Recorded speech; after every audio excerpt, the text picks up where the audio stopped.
Oh, well if it isn't Nilu. Greetings, Mr. Jute. Do you still have any food that's ready to go? Of course I do. I've heard that Zubair Theater is hosting a celebration event, so I reserved some food for you in advance. Although, it looks like you're gonna need 2 more portions. Please allow me to introduce them. This is the Traveler, a very experienced adventurer. And this is Paimon, his super reliable guide and helper. No. Paimon is... hold on. She got it completely right. Look, Traveler! She introduced Paimon correctly! Don't underestimate Nilu. She always remembers every last little detail about everyone, even if it sounds completely trivial. She's also very brave. Just a little while ago, she saved my precious spices from the jaws of a sumpter beast. Don't think anything of it. I just help out when I can because everyone else takes such good care of me. Anyway, sorry to get off topic. We're in a bit of a hurry. Mr. Jute, did you say you didn't reserve enough food? I was joking. Anyone who runs a business knows to keep some extra stock. After all, orders get changed all the time. Oh, that reminds me. It seems that these friends of yours aren't from here. Have they ever tried any delicious tachin? Ooh, what a fantastic idea! Mr. Jute, did you bake a batch recently? Tachin is a mixture of rice and meat that's baked into a cake-like shape. Mr. Jute adds special spices into his. Its aroma is just so wonderfully delicious. If you ever see kids crowding all around Mr. Jute's place, you know he's baking up a storm. But is it really just for the kids? Don't you often follow them in too? I just can't help myself. We're 2 peas in a pod! Who doesn't enjoy some good food? Wait here. I'll bring some over.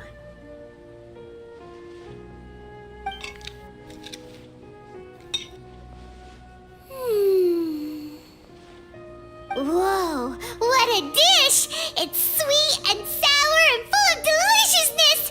Paimon can't eat it fast enough!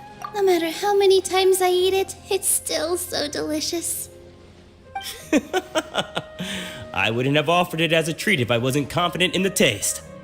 I baked a lot just now, and it's all packaged and ready for you to take back to the theater. You made so much. Is it really okay to take them all? It was nothing. Making 1 serving or 100 servings is all the same to me. If anything, I should be thanking you for helping me clear my inventory. Don't worry about it. What kind of person would I be if I made you pay for a treat? Make sure you got everything. Feel free to come back anytime.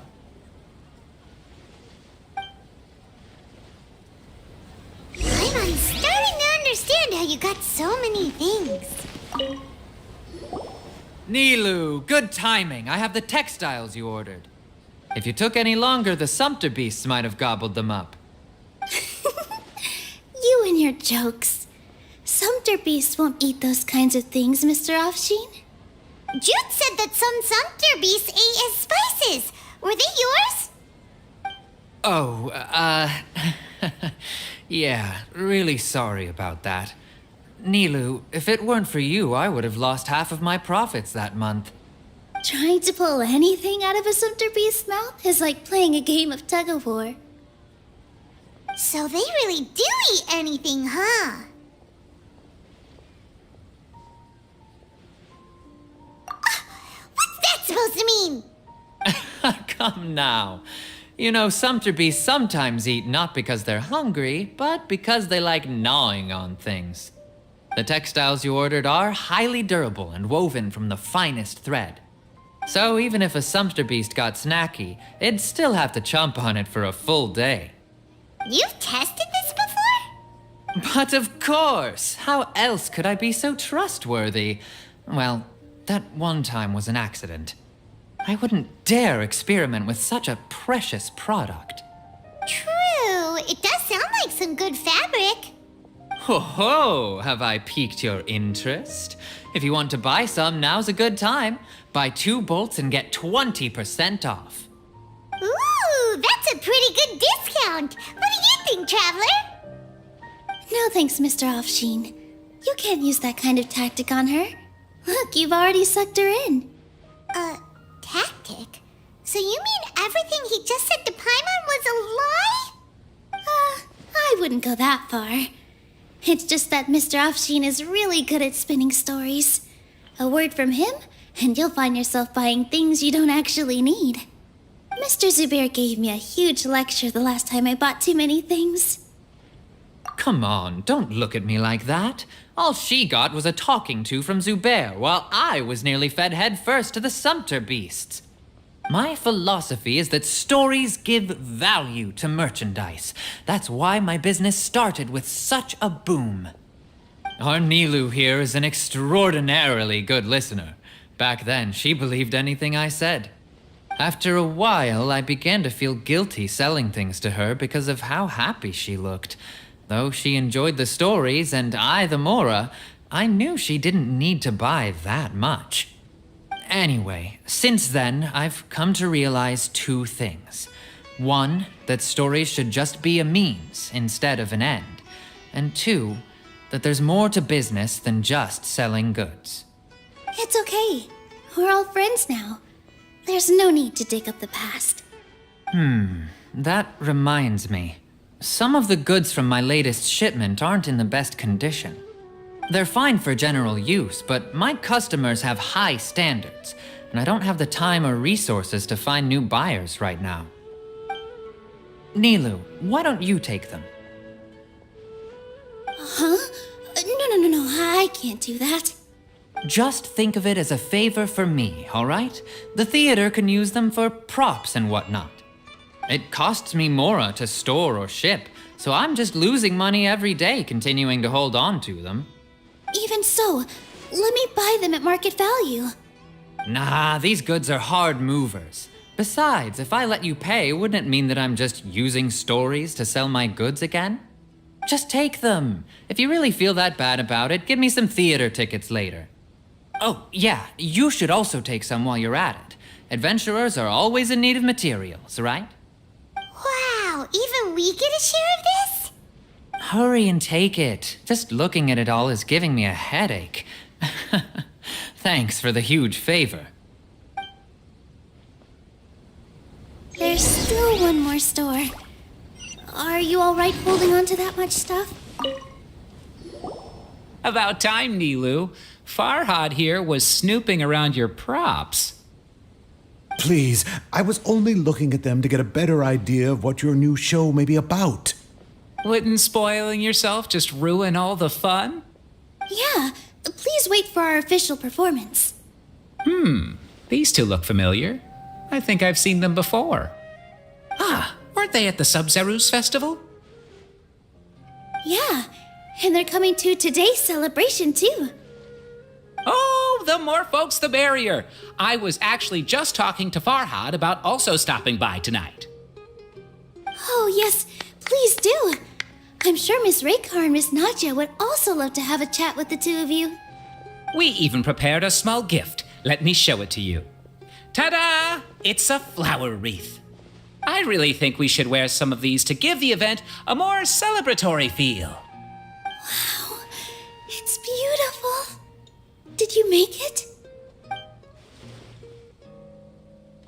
Farhad did most of the work. What a surprise, huh? He actually knows a lot about crafts. That is pretty surprising. Hey, why can't I have a little side hobby? I worked really hard on that. I know. I watched you make it. I wasn't making fun of you. All right. Why don't you also try some on? We've got some wreaths in your size.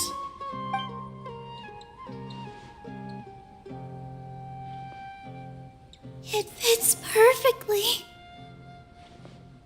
They're so pretty! Is there one that Paimon can wear? Unfortunately, we already gave out all the child-sized ones. I wasn't expecting the theater to invite such a fascinating guest. Fascinating. Huh. That sounds kind of weird, but Paimon will let it slide. Oh, you all sure got a lot of stuff there. Let me help you carry some. I'm a porter by trade, so this is what I'm best at. That'd be great! Please and thank you. But we have a pro now. Thanks for the help, Mr. Farhad. But let me make one thing clear first. Don't try to ask about what's in the new show. Otherwise, I may not be able to hold back Mr. Zubair this time. You're so obvious that even Nilu saw right through you. Shut it. Fine. It's not like I want to get on his bad side either. Including Hushang's things, though. We'll each need to carry a box if we want to move everything in one trip. Even my strength has its limits. Paimon looks like she doesn't want to, so I'll carry a little extra. Although I may not appear super strong at first glance, I actually do a lot of strength training on the regular. Strength and balance are both really important for a dancer. No, let Paimon. Paimon will help carry things. The Traveler's right. Paimon shouldn't freeload.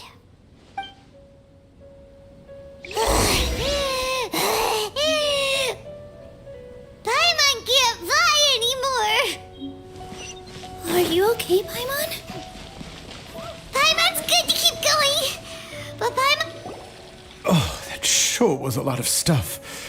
Oh, looking forward to the event later. Thank you, Mr. Farhad. Thank you, Sumpter Man. Whew. Paimon's definitely going to eat it all back later. All right, I'll leave you all to it.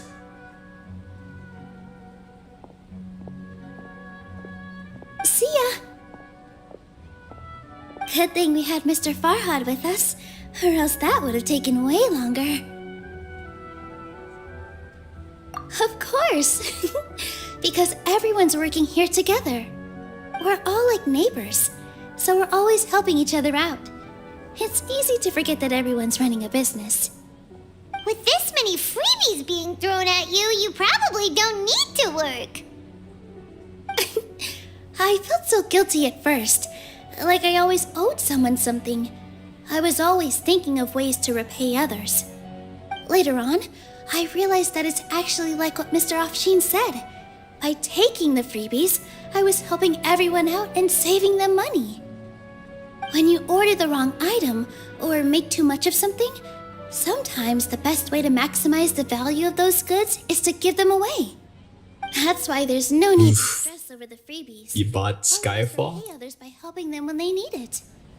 Didn't I warn you about it? Actually makes a lot of sense. This has Yeah, become our norm. I mean, No one keeps I track of the back and forth anymore. kind of remember I was talking to you and was already telling you that Skyfall was like a sky free. It was. All right. I have Yeah. to bring all this to Mr. Zubair and do a little Was bit. that another guy? Feel free to hang out here for for But yeah, It'd be nice if you not a good some pick, other people at the unfortunately. theater. Excusez-moi. Yeah, I originally thought Skyfall was a Mr. good Zubair's really on top of change for Trail, but now our guests. it's So please, much just slower, relax and look forward to the celebration. less flexible. Wow. I mean, don't get me wrong, that thing is strong as long as you got the squad that synergizes with him. Hey there. I saw you two helping Nilu move some stuff.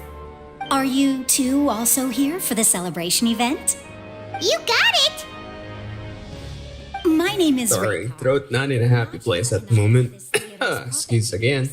I also help out with some other tasks like housekeeping. Yeah, weather change is something. Are my children, Soreen and Abi. I hope they aren't bothering you. They always get really excited every time we hold a celebration event. Yes, they are. Everyone here takes great care of them. There's good work here, the pay's always on time, and So yeah, I saw Zoe got released and the final numbers for the secondary skill is out. Gotta say, Do you mean you're in my opinion, currently, I'd rather take the flat 20% bonus from Cyrus all right, it's than all the rather extra deliberate now. 14%. My husband and I were both adventurers. Only if you're almost dead from Zoe's skill. I could not Material justify the skills can always be secondary. overcome, but ever since then, I haven't been able to spend much The of secondary skill. But the primary pilot skill I still though, consider myself lucky. if it applies to pilot damage, The atmosphere here is I tolerant. could imagine the extra damage to be a clutch potential, but that's only in like Oh, it's all right. I don't mind. 2 or 3-way shotgun duel. The kind of atmosphere I was talking about. Outside of that, I could not justify Zoe. Hey there! Because if you think about it, A newcomer. you got Mobius with the guaranteed 21% damage increase, About judging a book by its cover! no matter what. On the other hand, you're a special one. How would you describe the concept of art? Mere curiosity is all. It makes no difference whether you answer or not. So that's what you think, hmm? Unremarkable. Better than an average person's thoughts, but nothing exceptional. Is art a product that we create and bring forth? Or is it a naturally existing resource? I, for one, believe it to be the latter. Paimon doesn't follow. I've been staying here for a long time. On occasion, I'd assist them in penning lines of dialogue, but most of my time I just stand back and watch. I prefer to abstain from writing as it spoils the viewing experience. The existence of the theater, of Nilu, and of humanity itself. All of these can be considered as forms of art. It is not some intangible construct beyond the horizon. How does that have anything to do with us? Let me ask you this. What do you think is the meaning of art? I suppose that question was a little too difficult for you. To chance upon a spark of inspiration, I have been closely observing you, the players on the stage, and those watching in the audience. Art is already all around us.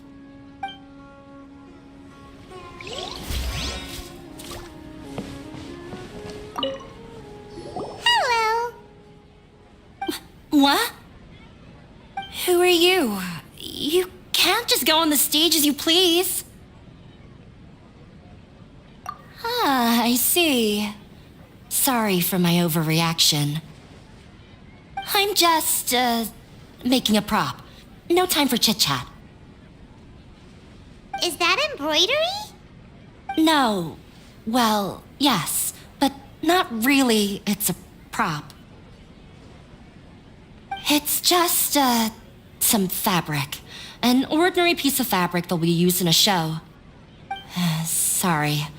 I really do need to focus and start working on it.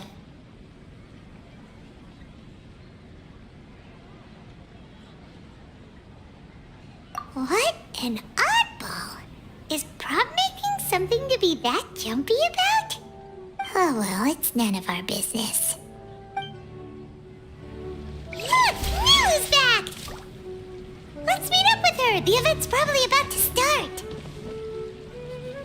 And there it is. Quest confusion. NPC conflict.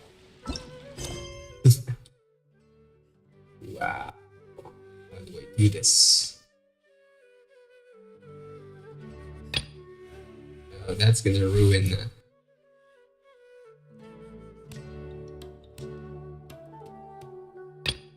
Okay, maybe this one's gonna be better. Maybe this is an Inazuma. Okay, better.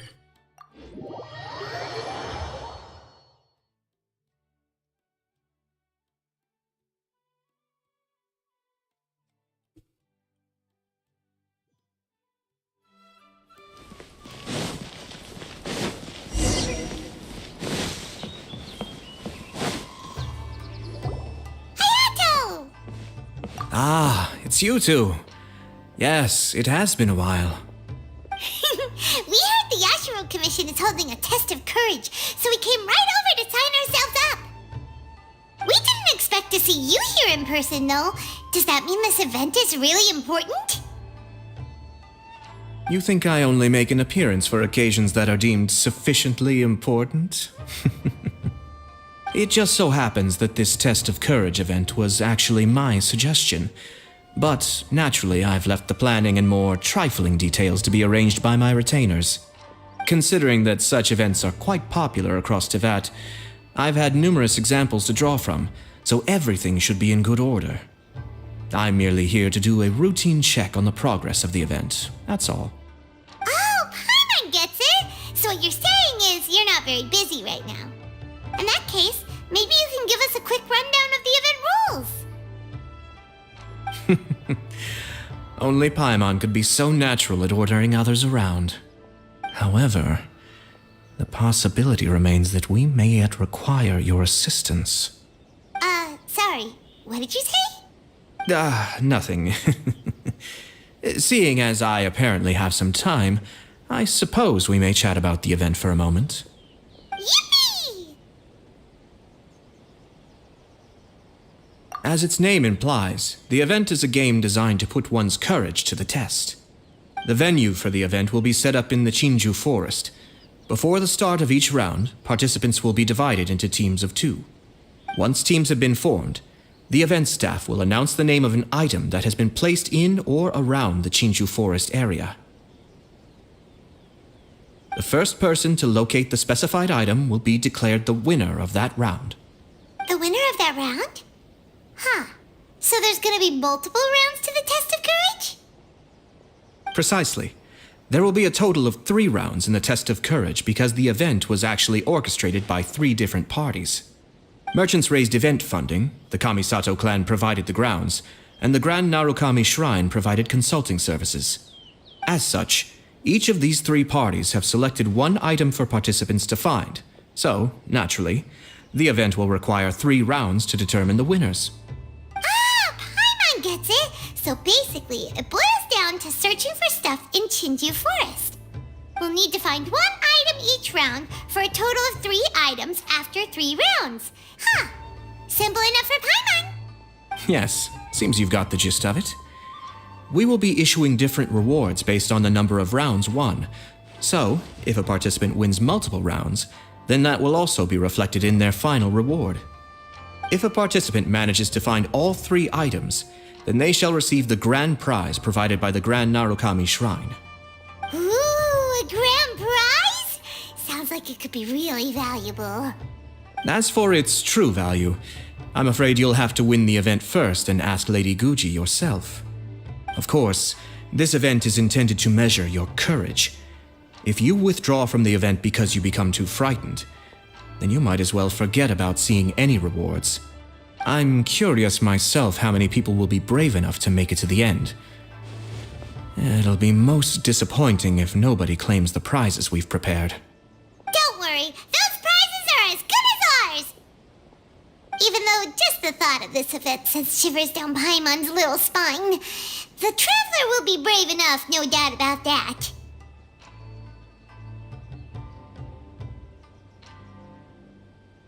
I appreciate your enthusiasm. I look forward to seeing how you perform. Anyway, I think I've given you sufficient details. I'll add your names to the list of participants momentarily. As for the 3 items you'll be searching for, please wait for a staff member to inform you at the start of the event. Oh, and a friendly word of advice.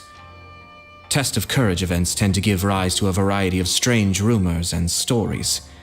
So please, be sure to exercise caution. Whoa, what did he mean by that? Oh, will there be spooky things in Chinju Forest? Ah! Now even you're trying to scare Paimon! Anyway, we got an event to win. Grand prize, here we come!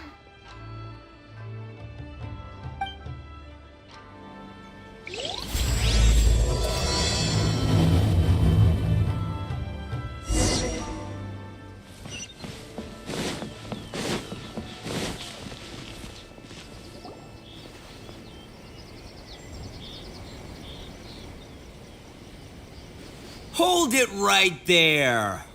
Oh, well, if it isn't my compadres. Didn't expect to see you here.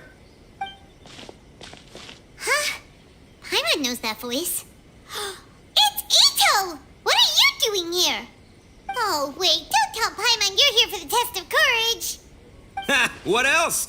I'm sorry, but those prizes already belong to yours truly. Arataki ain't scared of nothing, Ito. I mean, well, that's what I really want to say. But I have actually got something else going on. Oh? What's that? It's a long story. As soon as I heard about the test of courage, I got the gang together and was ready to bring everyone for the time of their lives. But it turns out the other members weren't as pumped about the event as me. Chinju Forest? We've already been there 1,000,000 times. There's nothing scary about that place. That event's just a game for kids. What a waste of time. Let's play some genius invocation TCG. Seriously, test of courage? Ugh, whatever. I guess if that's what the boss wants. Can you believe that? What a group of deadbeats. I'm not gonna put up with that. Nuh-uh, not in my gang. Oh, Paimon gets it now. Dragging the gang to an event they don't want to go to won't be the best for your reputation as a leader. Hey, this isn't about me. As leader of the Arataki gang, it's my duty to find new and tantalizing experiences for everyone. A happy gang means a happy life. Even if they can't get it through their stubborn heads now, one way or another, I'll show them how much fun a test of courage can be. Anyway, I'm no stranger to Chinju Forest. Sure, it was a little terrifying going through there, but hey, I'm used to it now. And seriously, what kind of scary pranks could those guys in the Yashiro Commission ever come up with? If they can't scare anyone, then it's not going to be a test of courage, now is it? Not to mention, if the gang starts complaining, I won't ever be able to show my face around here. And after all that talk, it still boils down to you. Well, leading a gang can be complicated, you don't understand. Anywho, I've got a plan. Since there's no way I can trust the Yashiro Commission to make a fun event, I've decided to step in and spice things up a little. Wait, you don't seriously mean that? Oh, you bet I do. Yours truly is gonna be out scaring people. I'm taking this event to a whole nother level.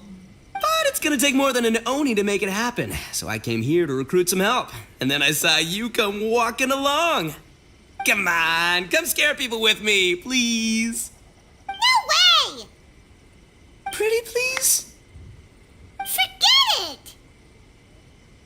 Pretty please? Ah, fine.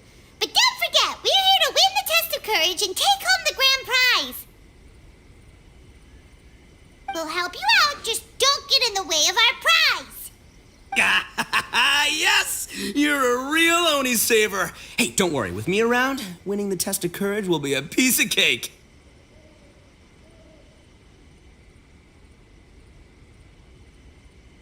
All right, those participants won't scare themselves. Let's get out there.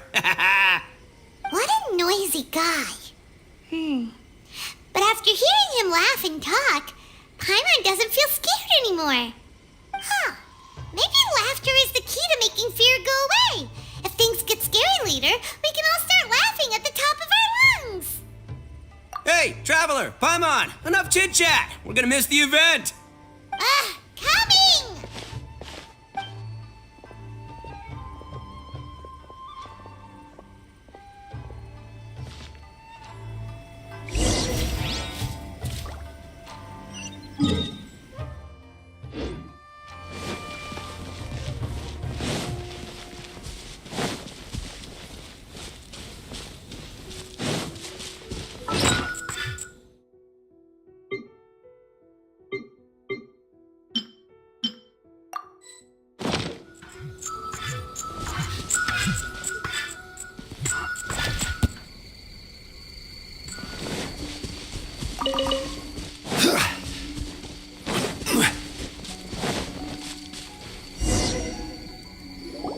Alright, this looks like the place. Is it just Paimon, or does it look a lot scarier than usual here?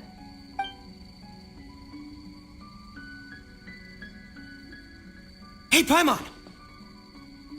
Ah! Oh, don't speak about Paimon like that! What do you want? Nothing. I just had a thought occur to me. I want to scare the gang members real good, but now that I think about it, I've never actually scared anyone before. You're only now realizing this? Practice? Oh, now there's an idea. Hey, I've got it. Why don't you join the test of courage like everyone else, and I'll go hide and try to scare you from time to time. Then you two can judge my scaring skills. All right, that's the plan. Let me go get ready. Just wait. You'll see how scary this Oni can be. And there he goes, running off and still talking to himself. Well, we were here to join the event anyway. Guess we'll just have to pass Ito's little test along with whatever else the event throws at us. Oh, seems one of the event staff is over there. Let's go talk to her.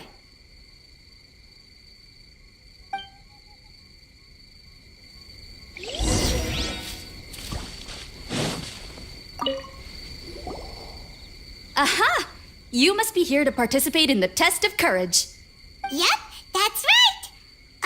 Judging from your outfit, you must be one of the shrine maidens from the Grand Narukami Shrine. That's right. Huh. I can already see a dark aura surrounding the two of you. Yes, truly ominous. If you carelessly go running into the event, all it'll take is one little misstep, and the darkness will swallow you up. Whoa, what's with the sinister laugh? Is she really a shrine maiden? Sure you don't want to back out? This is your last chance. I'll count it down. 3, 2, 1. Welcome to the test of courage. Enter at your own risk. Sure, you could say that. You know, the most unfortunate tales always happen unexpectedly on just a normal, average day. Just like today. But no need to worry. Allay your qualms and suspicions. Everything was already set into motion the moment you two stepped into this place. Just enjoy the calm before the storm. The first round is about to begin. Have you already decided on your partner? You finally said something that Paimon can understand. Yep, the two of us will be partners. We always make the best team. But it appears your names were written together as a single participant, the Traveler and Paimon. Which means you'll have to find yourselves another partner in order to join the event. Wait, are you serious? Ugh, if only Ito hadn't gone running off on his own, we could have had a partner. Now what should we do? As far as I know, there have been other participants who've yet to designate a partner. You could go ask around. Just be sure to make it quick. If you don't have a partner by the time the event starts, then you'll be immediately disqualified. Uh-oh. We can't let that happen. Let's go see if we can find anyone to partner up with nearby.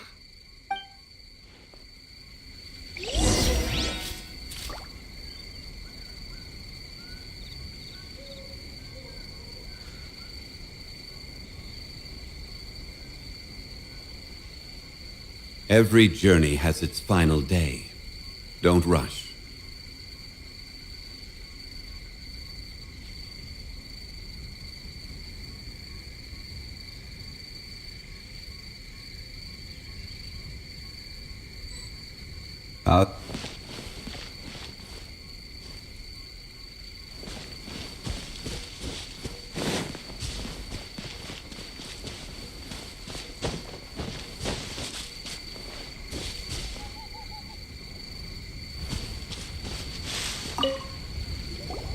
Oh, Traveler and Paimon.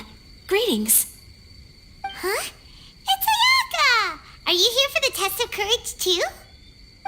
Yes, my brother told me that the event would be most interesting and suggested that I personally participate. I have never experienced a test of courage event, so I don't really know what to expect. Oh, so this is your first time? To be frank, I'm no expert when it comes to the supernatural. I often worry that I haven't shown spirits proper respect and have brought shame upon my clan. Oh, speaking of which, may I ask if the two of you are partners for the event? Actually, the Shrine Maiden just told us that we only count as a single participant. However that works. So, we're looking for a partner now. Splendid.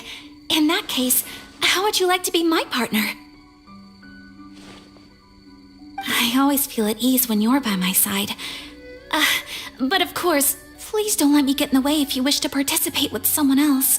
Oh, you'd really like to? Then it's my honor. Or I suppose I should say, please pardon my inexperience. And if I appear to be frightened, please promise not to laugh at me.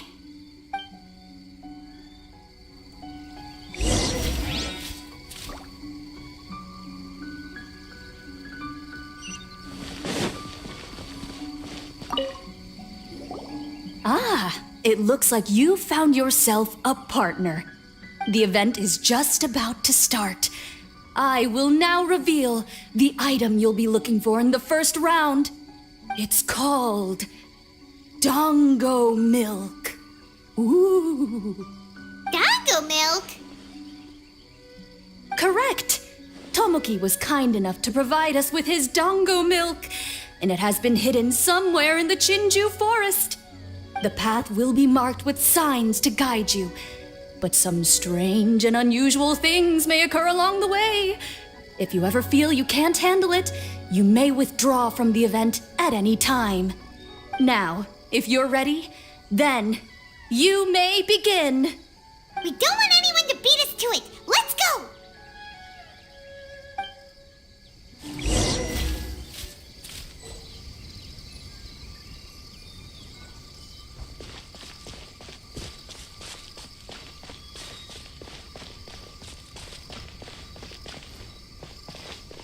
This reminds me of a story that a retainer once told me several years ago. There was a wandering samurai who, while crossing the forest at night, noticed that the familiar scenery was beginning to change right in front of him. The man stopped and realized that it was as if he was in another world. Strange creatures that didn't appear to be human were all staring at him. Ah! That's super scary. Paimon doesn't even dare look at these trees after hearing that story. Will we really be okay? If anything weird jumps out at us, teach it a lesson, Traveler.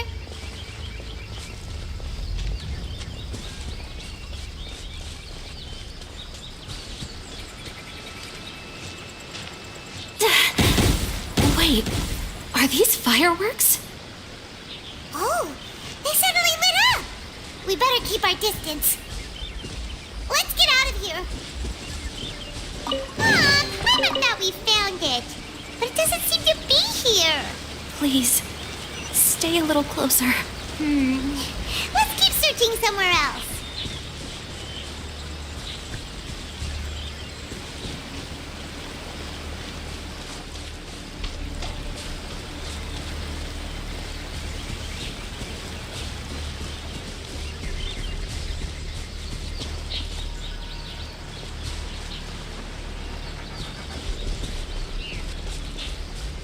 Please, stay a little closer.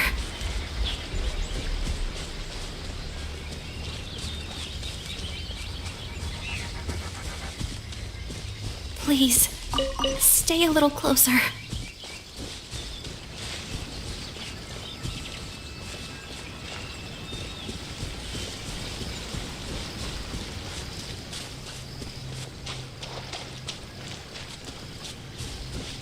The torment. Huh? Did you hear that voice? Ah, the torment. You will suffer with me. Could it be a spirit that's haunting this place? Please, stay a little closer. Oh no, you spotted me. Shh, please, not a word of this to anyone. Otherwise they'll dock my pay.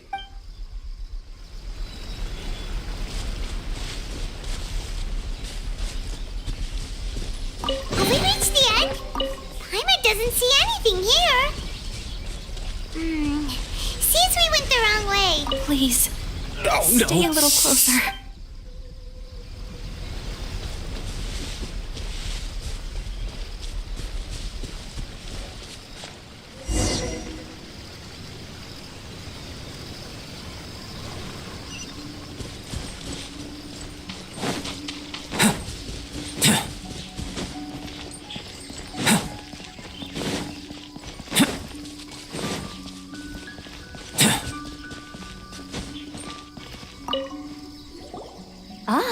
The event it's called... Dango Milk. Correct! The path will now. We don't want anyone to beat us to it.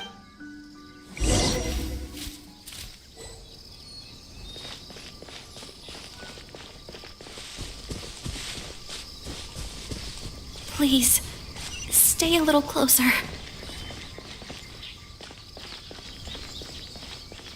This reminds me of a story that a retainer once told me several years ago. There was a wandering samurai who, while crossing the forest at night, noticed that the familiar scenery was beginning to change right in front of him.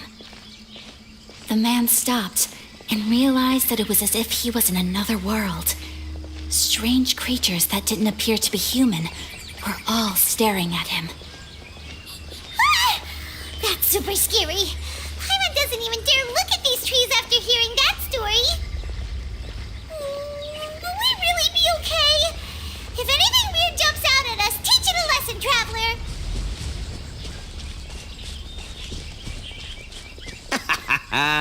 Oh, I'll show you how scary this Oni can be. How was that? Were you scared? I can't quite make out what it is, but there seems to be something moving there.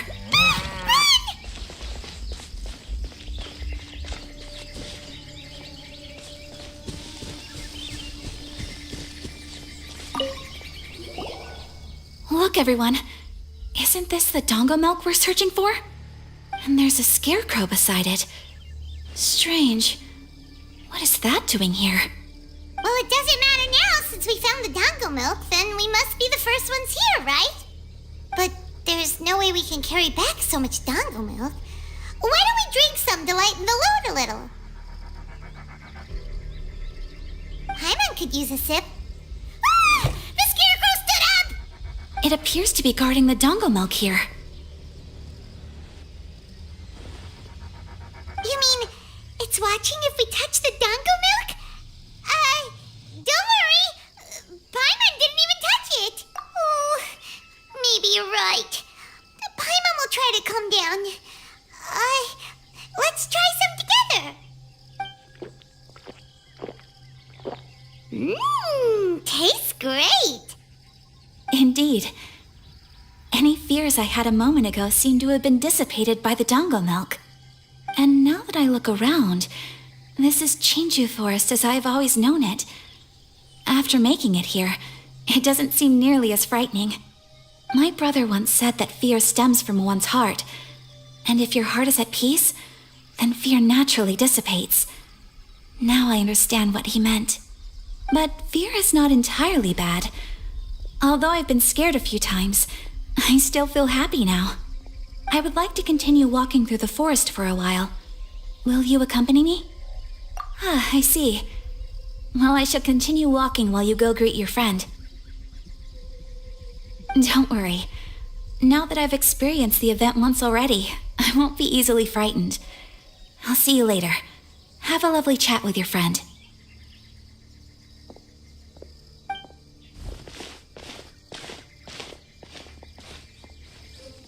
Eh?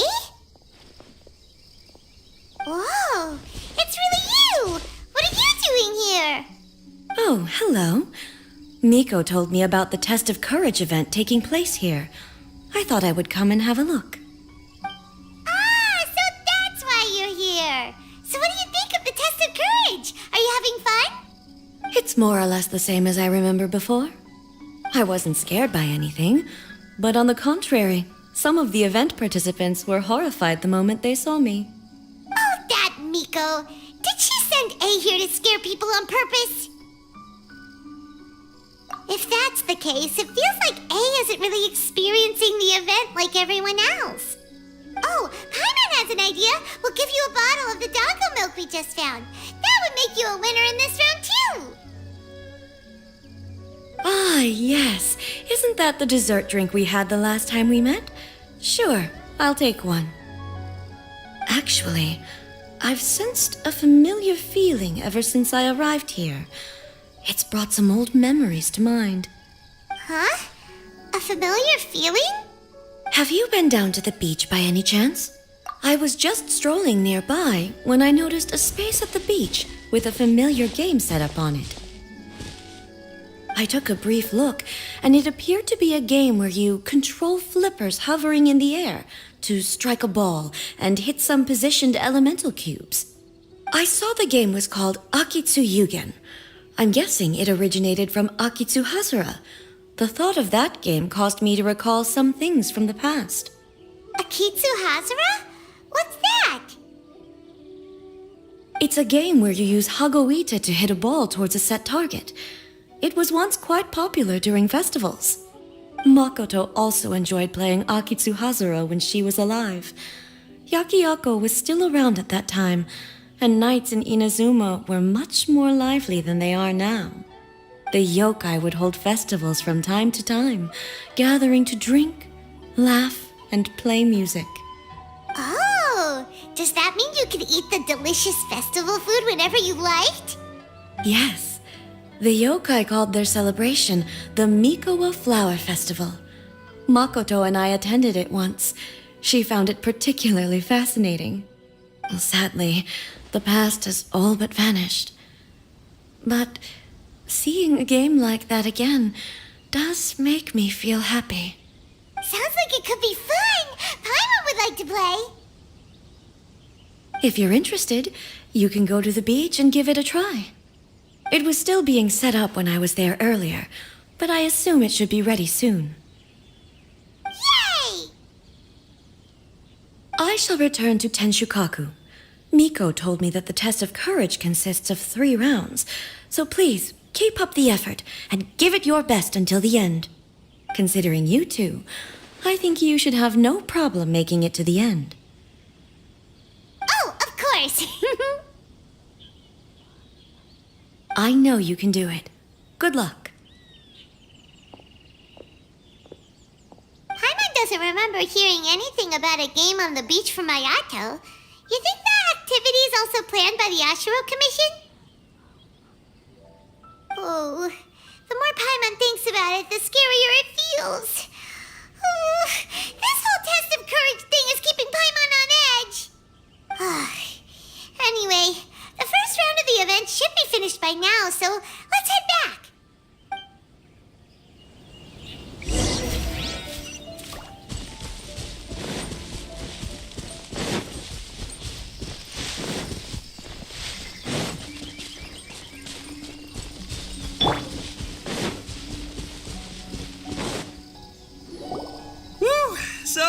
What'd you think?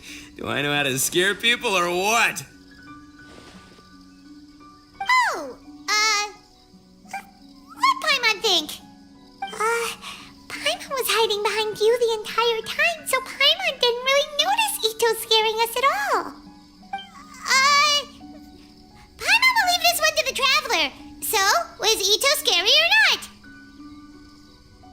Wait, what? No way! Listen, every time I made my move, I scared the living daylights out of everyone. Even I had no idea I possessed such talent. But this is just what I needed to hear. Now I'll show them. The gang will know just how terrifying their leader can be. Anyway, I've already figured out which path they'll be taking, so let's wait nearby and scare the pants off them. Now things are getting interesting. You ready? We've got people to scare.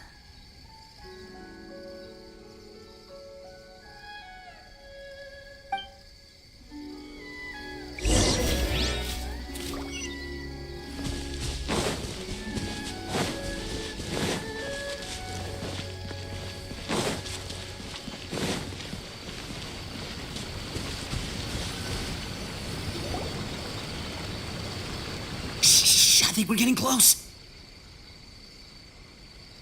Come on, come on, come on. We can't let them see us. Oh, here they come. So, how are you going to scare them, Ito? Easy peasy. We'll wait for them to get real close, and then we'll jump out and shout together. They won't know what hit them. Huh? What are we, a bunch of kids now? Hey, don't underestimate me. It may sound simple, but I know exactly what'll scare them. The gang's probably moping along on their way back, saying things like, "This is boring," and "Let's go home." But it's dark and their guard is down. Now's our chance. Having the three of us suddenly come flying out of the bushes is gonna scare them real good. Before they come to their senses, we'll already be halfway to our next ambush spot. Shh, you hear that? Someone's coming. It must be them. All right, I'll count us in. Ready? We jump on 0. 3, 2, 1. Ah! Ooga booga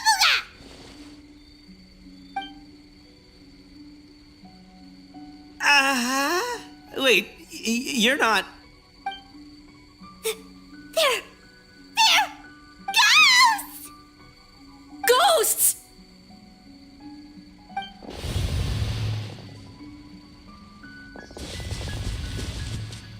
Wait, hold on a second. Did you see that? They were definitely not human! So all the strange rumors about the test of courage are true. Oh, what should we do? Do you think the ghosts are coming after us? Oh, Paimon. I didn't expect you to be such a baby. Hey, you're one to talk. You were the first to start running. Don't make fun of Paimon. Well, you shouted ghosts, so my instinct to escort you two to safety kicked in.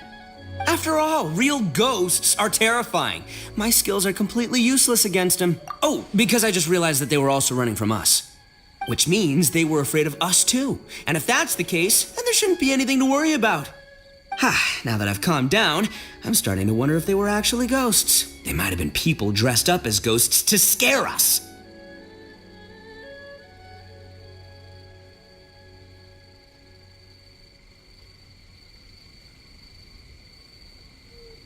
Oh, definitely not. No, during the event, I took a little walk around the Chinju forest and saw all the gimmicks that the Yashiro Commission had set up.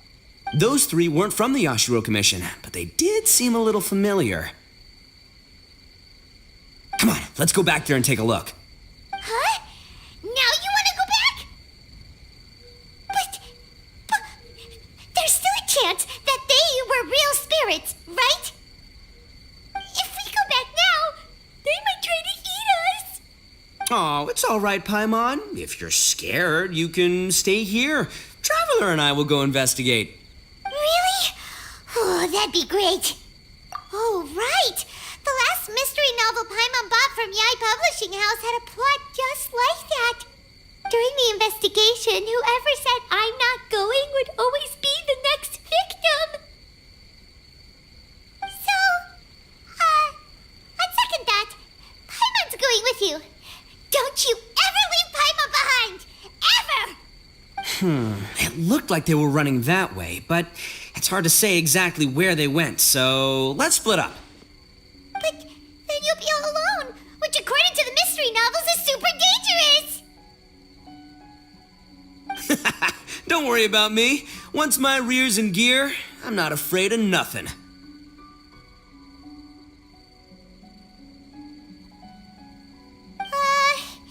Paimon has a bad feeling about this.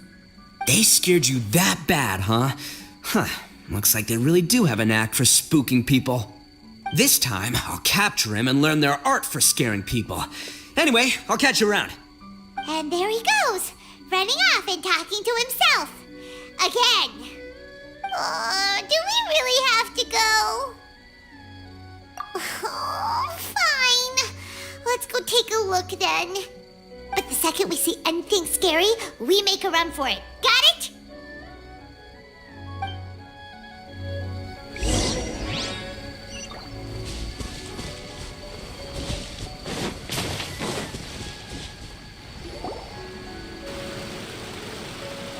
Well, we've already walked all the way here. Wonder where those three went. Paimon didn't see them anywhere. Oh, maybe Ito was right. Maybe they've been hiding. Seems like they're not scary after all. Hey! Listen up, you three little wimps! Paimon can already see you guys, so just come out and show yourselves!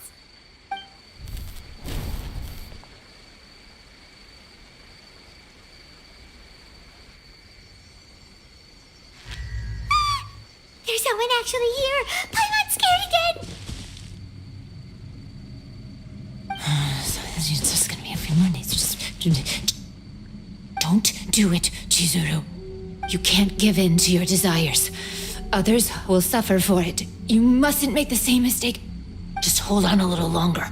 You've already come all this way, right?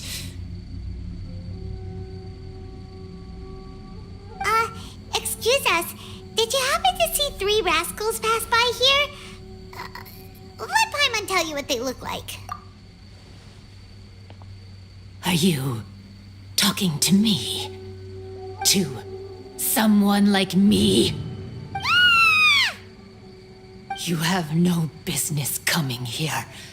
You shouldn't be anywhere near me. If you value your lives, you must leave immediately. Otherwise, your souls will be trapped here forever! I won't warn you again. Now, away with you! Be gone!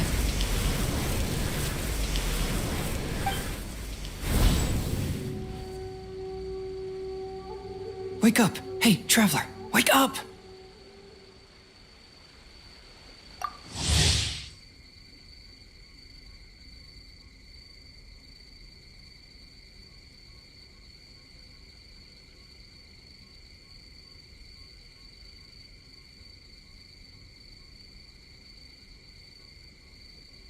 Thank goodness you're okay. Before we get to that, I think someone needs your attention first. Please don't eat Paimon. Paimon doesn't taste very good.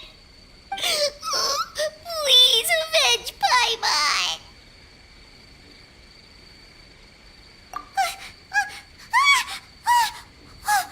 Are you here to rescue Paimon? Oh, and Hazel's here too. What happened to that scary person just now? Did you manage to defeat her? Scary person? Okay, I see. I only found the two of you passed out here when I arrived. There was no one else around. What happened? Tell me all the details. As I suspected, there appears to be something more behind this test of courage event. But let's get back to your original question. I haven't told you the reason I'm here. The truth is, I was commissioned to come here for an investigation. You were commissioned? That's right. Some time ago, a peculiar game was discovered on the beach. A peculiar game on the beach? Oh, could it be the Akitsu Ryugen game that A mentioned? Ah, so you've heard of it. The game quietly appeared some time ago and has since attracted some players. Apparently, it's very interesting. There was no one on the beach other than visitors and tourists when the game appeared. Imagine it like this. A stall suddenly appears on the street with no owner. And stranger yet, it could operate normally without anyone supervising it. People at the beach can start the game simply by talking to the bulletin board. Could it be run by ghosts? Some tourists started to say that, and the rumor began to spread, until it became a full-blown ghost story. The further that story spread, the more plausible it seemed, causing people to be unwilling to go anywhere near the beach. The Tenryo Commission wanted to close the beach in order to investigate the situation and dispel the rumors, but before they could do anything, the Yashiro Commission organized the Test of Courage event here.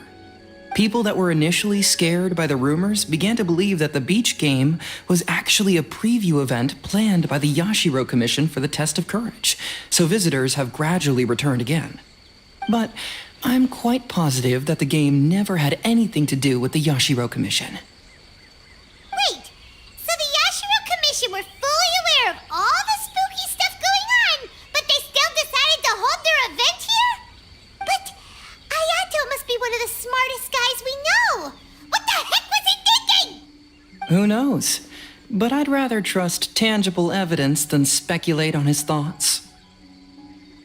As for my commission, apparently someone reported that they found themselves trapped for hours on the beach while playing the game.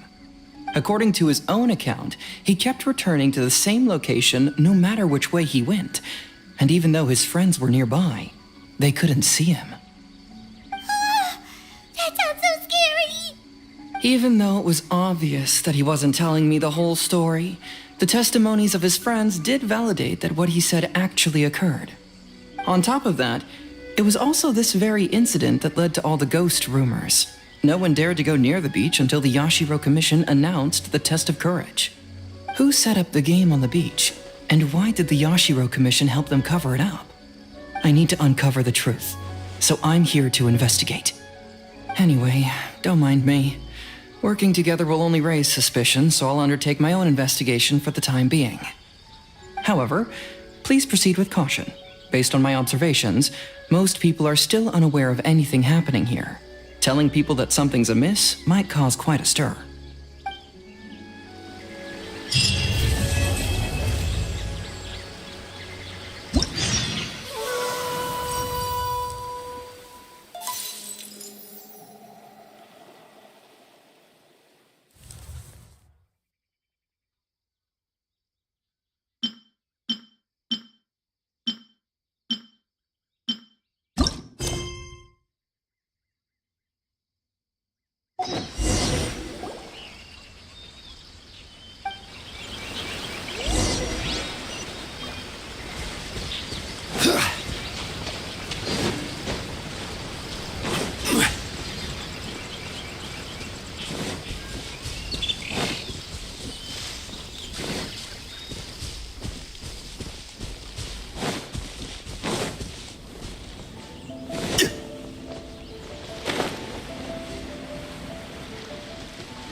you guys finally made it. I was searching for hours, still didn't see any sign of those three, so I decided to come back. How about you? Find anything? It's kinda hard to explain.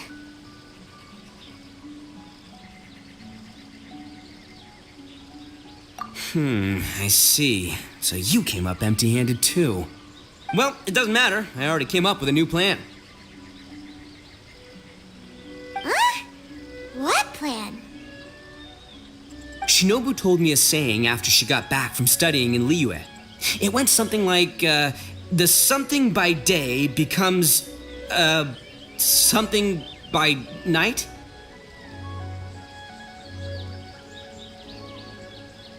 Yeah, that's what I said. Come on, keep up.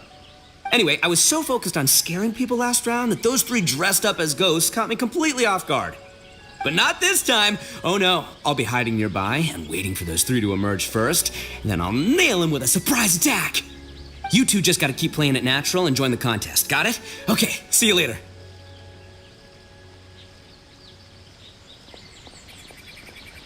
Wait, Ito! He ran off again. Well, his plan does make some sense, at least. Let's go talk to the Shrine Maiden so we can join the second round.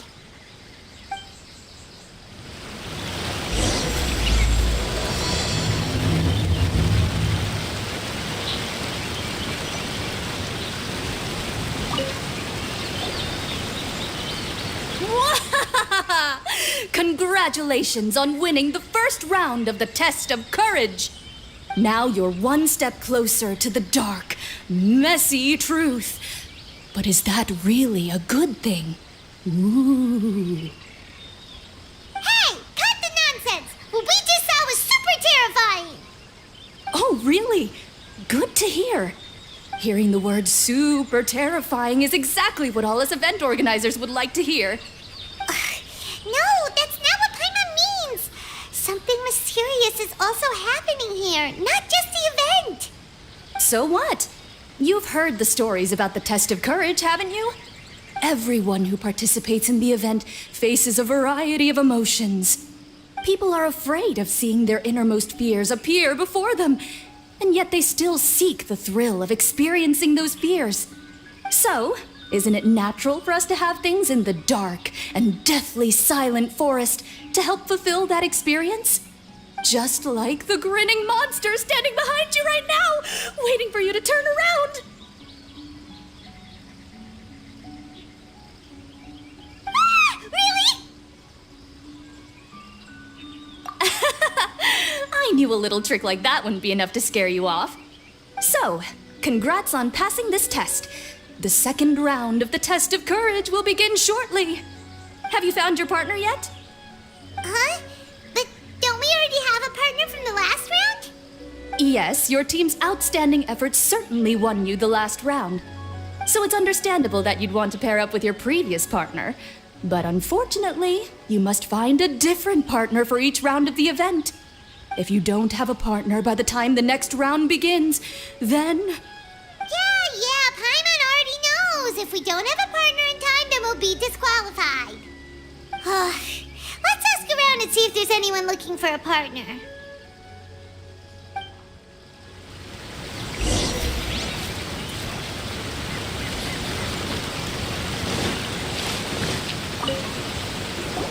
Hey, Traveler. Paimon. I had a feeling you two would be here. Oh, yeah, you're here too? Mm-hmm. I was also here for the first round, but I arrived a little early, so maybe that's why I didn't see you. By the way, I heard you were the winners. Impressive. I eventually found the hidden dongo milk too, but it was already too late. Actually, Paimon still doesn't know how we managed to find it. Paimon was just hiding behind him the whole time, and somehow we won. Traveler, you never told me you were so good at this sort of event. You weren't keeping it a secret, were you? Anyway, would you like to pair up with me? We'd be an amazing team. With us working together, the second round will be a piece of cake.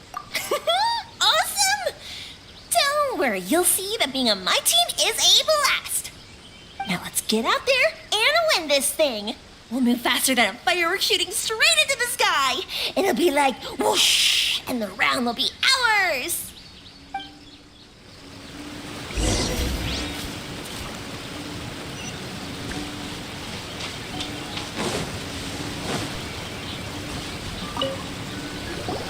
You appear to have found a partner. Let's see if you can repeat your luck from the first round. Though, whether winning should be considered good luck or not is debatable. Anyway, I will now reveal the item you'll be searching for in the second round of the test of courage. It's a fan. A fan? You mean like the thing we use to keep cool when it's hot out? Correct. The fan was personally selected by the Yashiro Commissioner himself and has been placed somewhere in the Chinju Forest. There will be signs to guide the way, but beware. The darkness that lurks in the forest is drawing nearer. Remember, if you can't go on any further, you can always give up and live to see another day. We'll never give up. Let's go!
You want to explore somewhere else? How about we finish the test of courage first?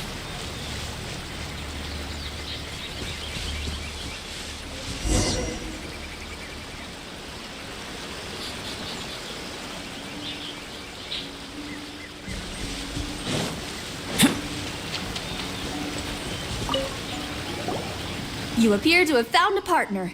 Let's see if you can repeat your luck from the first round. Though, whether winning should be considered good luck or not is debatable.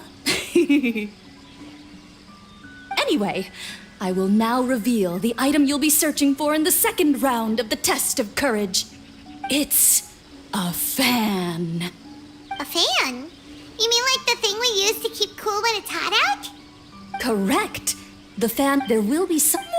We'll never give...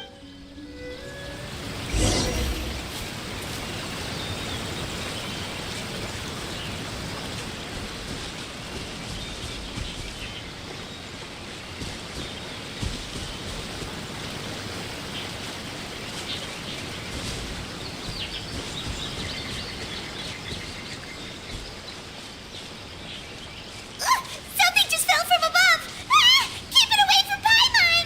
Really? Let me see. Oh, it's an Oni Kabuto, and pretty strong ones from the looks of it. I'll hold on to them. They'll come in real handy for the next Oni Kabuto tournament.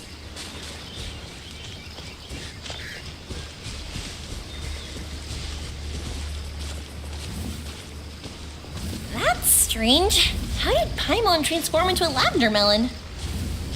Hey! Paimon's over here! That doesn't even look like Paimon!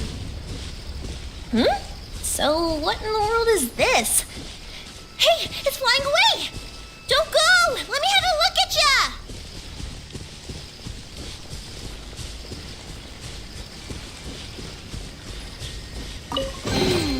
This isn't what we're looking for. Oh, and Paimon thought we had it too. Is it just Paimon? Or is there an eerie shadow over there? Oh, you're right. That wasn't there when we arrived. There's clearly no one around, but there's a shadow in the ground. Oh, this is like a real Kaidon story. Let's go check it out. On second thought, maybe we should go. Paimon's heart is pounding like crazy.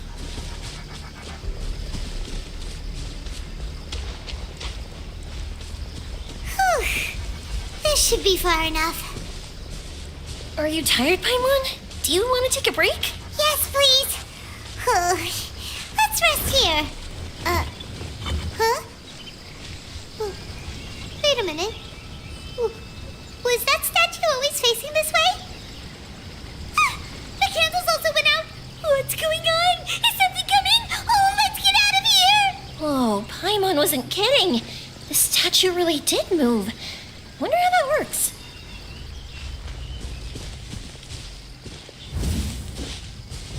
Wow, look at all the lanterns here. It's so beautiful. But now that I look closer, it seems like the lanterns are floating in midair. How is that possible? That's definitely not normal. Hey, can I borrow your shoulders for a second? You can give me a boost and I'll pull one of them down. No, now's not the time. Hey, look what we have here. Isn't this the fan we're looking for? Wow, it has such a beautiful design on it. Are those fireworks? It seems to be for some sort of festival. So, now that we've found this fan, does that mean we've won the second round of the test of courage? Let's bring it back. Whew. Thank goodness it's over. Wonder if Ito's still out trying to capture those three from earlier. Paimon's a little worried about him. Why don't we have a look around? Is there something else you need to take care of? How about I take the fan back then? Thank you. That would help. No need to thank me. It's been a blast doing the test of courage with you guys. I'd love to do it again. I've got you now! Just run! Don't worry about me! Ha! Don't underestimate... Wow, Ito, you really captured them! Seriously, why didn't you run when I told you? What are you saying? We couldn't abandon you. Yeah, that's right. So just get on with it. If you're gonna eat us, then you'll have to deal with all three of us. We won't back down, even if we're already in your stomach. Who said we were going to eat you? Wait, are you the ghost of something tasty? And Ito, why are you so quiet all of a sudden? I have a weird feeling that I've seen these three somewhere before. I know! These are all creatures from the Ultimate Yokai Field Guide that Granny used to show me. There's Yoko, Kappa, and Hitotsume Kozo. They're all yokai! It sure took you long enough to notice. Well, we recognized you right away. You're an Oni, aren't you? According to legends, Oni are grouchy, extremely strong, and crush other yokai into balls to eat them up. Oh, that's the most ridiculous thing I've ever heard! Who came up with that? Besides, you're the ones people are scared of, hiding behind bushes and scaring people off the road. What are you trying to do here? Don't think I didn't see you, following him around and conjuring up all sorts of weird, scary stuff. Aha! So it was you three! No, we weren't trying to scare anyone. We were just trying to,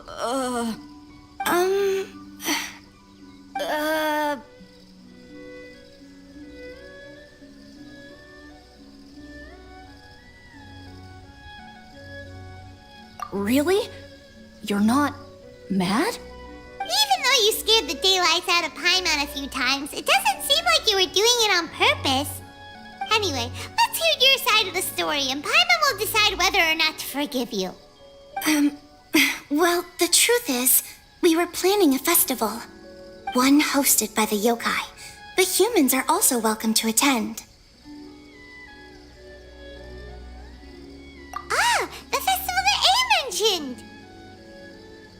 Mikawa Flower Festival. Huh, that does ring a bell. Oh, right, it used to be hosted by the top yokai. I heard it was supposed to be a lot of fun. I mean, not as fun as my almighty Arataki Great and Glorious Drum-Along Festival, but still. Yes, the Mikawa Flower Festival is our aspiration. But we know that our festival doesn't deserve that name. The times of Yakiyako are long gone. We're just a bunch of little yokai living in the wilderness. As you can see, we lack the necessary yokai powers to put on such a grand festival. But we're determined to still reach out to humans and express our gratitude. Huh? Gratitude? What do you mean? You see, we live in the wilderness and are frequently attacked by monsters.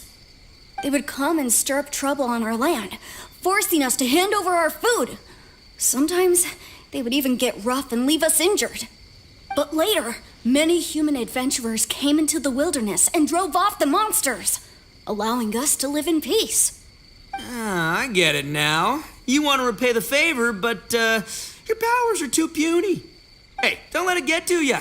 You might be a bunch of pipsqueaks, but you're all solid yokai in my book. So, are you the ones who set up the Akitsu Yugen game on the beach? Yep, that was us. Have you tried it yet? Isn't it fun? We drew inspiration from the legendary Akitsu Hazara. It took a lot of yokai power to set it up. After that, we didn't have much yokai power left, so we set up some stalls in the forest to add to the festival atmosphere. We were just following you to see your reactions. Is the Akitsu Yugen really that important? Why did you spend all of your yokai power to build it? Paimon would have taken the Traveler for a big meal if you had set up more food stalls. Really? To be honest, we've never met a human before, so we had no idea what you would like. We focused on building the Akitsu Yugen because of a legend we heard. Ah, I know the one. It's the story of yokai meeting a human during a festival hundreds of years ago. It's said that long ago, a human samurai once stumbled across the Mikawa Flower Festival. What's a human doing here? We erected the barrier, didn't we? What a pain. The yokai at the festival began discussing how to drive away the human. When suddenly, they heard a voice. This is our festival, and the point is to have fun. What difference does it make if a human joins us yokai? The speaker appeared to be a prominent figure among the yokai, and when he spoke, the other yokai fell silent. You there, young man, do you drink sake? Yes, I do. Ha! Then join us! We can enjoy tonight's festivities together! And so, the yokai and samurai celebrated together. The two competed in the highlight of the festival, the Akitsu Hazara. Their spectacular game ended in a draw, and a new friendship was forged. I can't believe a human could keep up with me! Witnessing the dynamic powers of the yokai will certainly help hone my swordsmanship. You're a swordsman? Oh, yes. I'm currently traveling the world in search of formidable opponents. Then let's make a deal. We meet for a duel every 10 years. What do you say? I look forward to it. The Mikawa Flower Festival is meant to bring happiness to all who attend, and Akitsu Hazara is a symbol of friendship. That's why, when we decided to hold the festival here, setting up Akitsu Hazara was our first priority. Unfortunately, the real Akitsu Hazara has been lost to time. What we created is a version of the game we heard about from a wandering merchant, so we changed the name to Akitsu Yugen. Yeah, but that wasn't us. We have no idea what could have gone wrong. We closed Akitsu Yugen a while ago and carefully checked it for any issues. But we didn't find anything wrong with it. Maybe it was just some strange mishap caused by our unstable yokai power at the time. They don't look like they're lying. And believe me, I know a liar when I see one. Maybe it really was just an accident. After that incident, people stopped coming to the attraction. Later, a human man with blue hair appeared and walked around the area. He had a piercing gaze. I almost felt like he could see us. But then he turned and quickly left without saying anything. It wasn't long before large numbers of people began coming to the Chinju forest.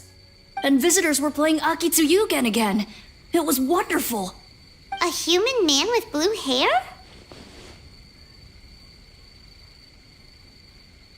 Now that you mention it, the fan that Ayato chose is the same kind that's used at a festival. Do you think that he knew about the yokai when he decided to hold the test of courage here? Oh, so my bro Ayato is here for the test of courage too? Or maybe he's here to catch Oni Kabuto! Ha! Had I known that, I would have brought the one I caught a few days ago to battle him! Wow! Ito's still clueless about who Ayato really is! Well, anyway, seems like all the strange things we saw earlier were caused by these little yokai, not ghosts! What a relief.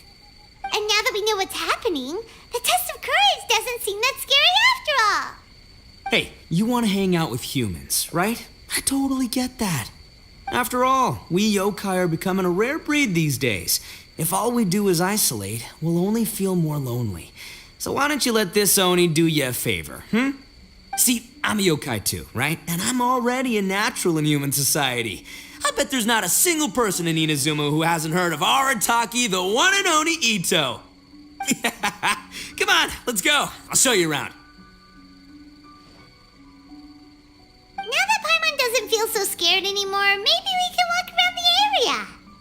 The yokai said they wanted to host a festival, but Paimon was too busy having the bejeebers scared out of her to pay any attention until now. Come to think of it, Paimon remembers seeing some festival-related items on the beach. Let's head over there and take a look. Maybe we can help out.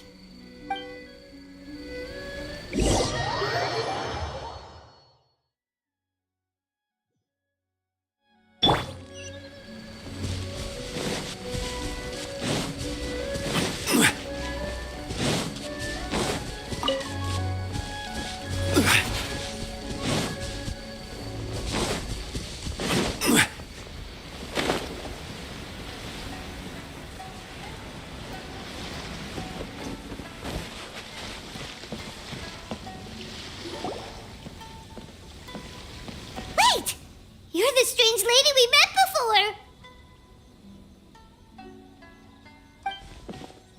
Oh, it's you two again. I have to say, I'm impressed by your willingness to approach me after last time. You're much braver than I thought. But I'm not going to let you off the hook so easily this time. If you don't leave, I'll... Nice try, but you don't scare us anymore. We just met your fellow yokai and they told us everything. Huh? Fellow yokai? That's right. You're another little yokai who lives in the wilderness, aren't you? We just met Yoko, Kappa, and Hitotsume Kozo. So which type of yokai are you, Oh, let Paimon guess. Actually, Paimon has no idea what you are. Anyway, it doesn't matter. We're on our way to play Akitsuyugen. Care to join us? Akitsuyugen? Again, that game. How could this be happening now? All I needed was a little more time, and I could... Huh? What's the matter? Are you not feeling well? Oh, maybe you're hungry. Or maybe you didn't sleep well. You look pretty exhausted. Don't worry, Ito has already taken your fellow yokai to meet some new friends. Everyone will get along just fine.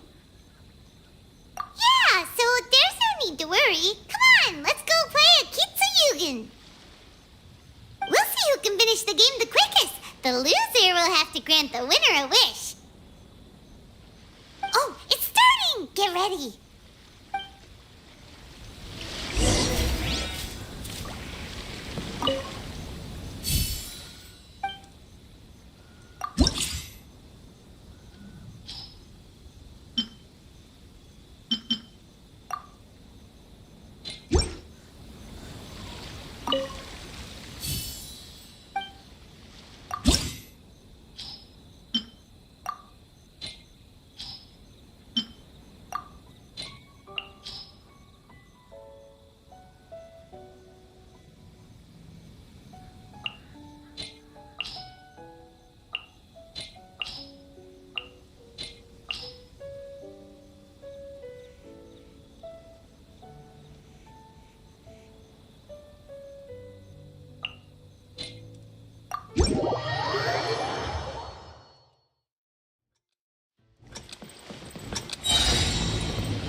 Paimon thinks we got this in the bag. Alright, it's your turn. Okay. Watch and learn.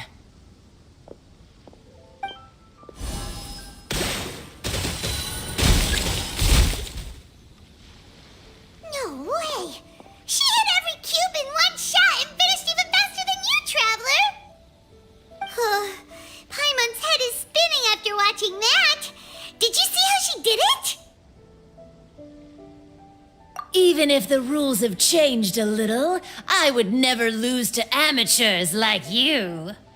Oh, right. You're a yokai. You're the ones who created Akitsu Yugen. No wonder you're so good. Anyway, we'll keep our word. You can make a wish now. But before you say anything, we won't do anything that's clearly impossible or harmful to others. A wish, huh? Then I wish that we never cross paths again. Wait, what? But didn't we just have a great time together? That's precisely why. Don't ever come near me or speak to me again. Surely that's a wish you can fulfill, right? This is my final word of warning. If I ever see your faces again, I will... I'll steal your souls! Scared now? Good! Then don't come here again!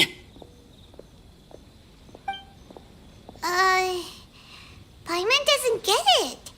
Did we do something wrong? Oh, fair enough. But Paimon had a lot of fun playing Akitsu Yugen with her. It would be great if we could see her again. Anyway, let's go see how Ito's doing.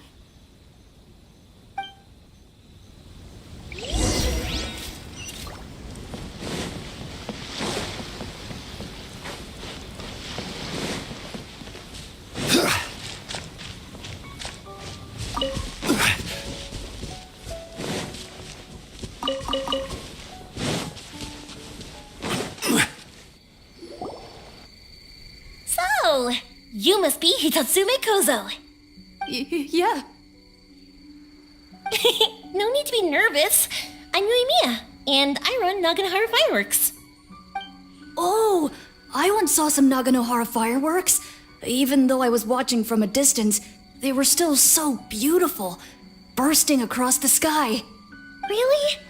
Then the next time we meet, I'll bring some fireworks for us to launch together. It'll be fun. Whoa, really? Thank you very much. And if I may ask, are you Lord Kaedehara Kazuha? Yes, that's me. But I'm afraid that I'm no lord, just a wandering samurai. I've seen you with your sword in the wilderness. You made quick work of many opponents with your amazing swordsmanship. That must have been when I was trying to escape Inazuma. It wasn't as impressive as you make it seem.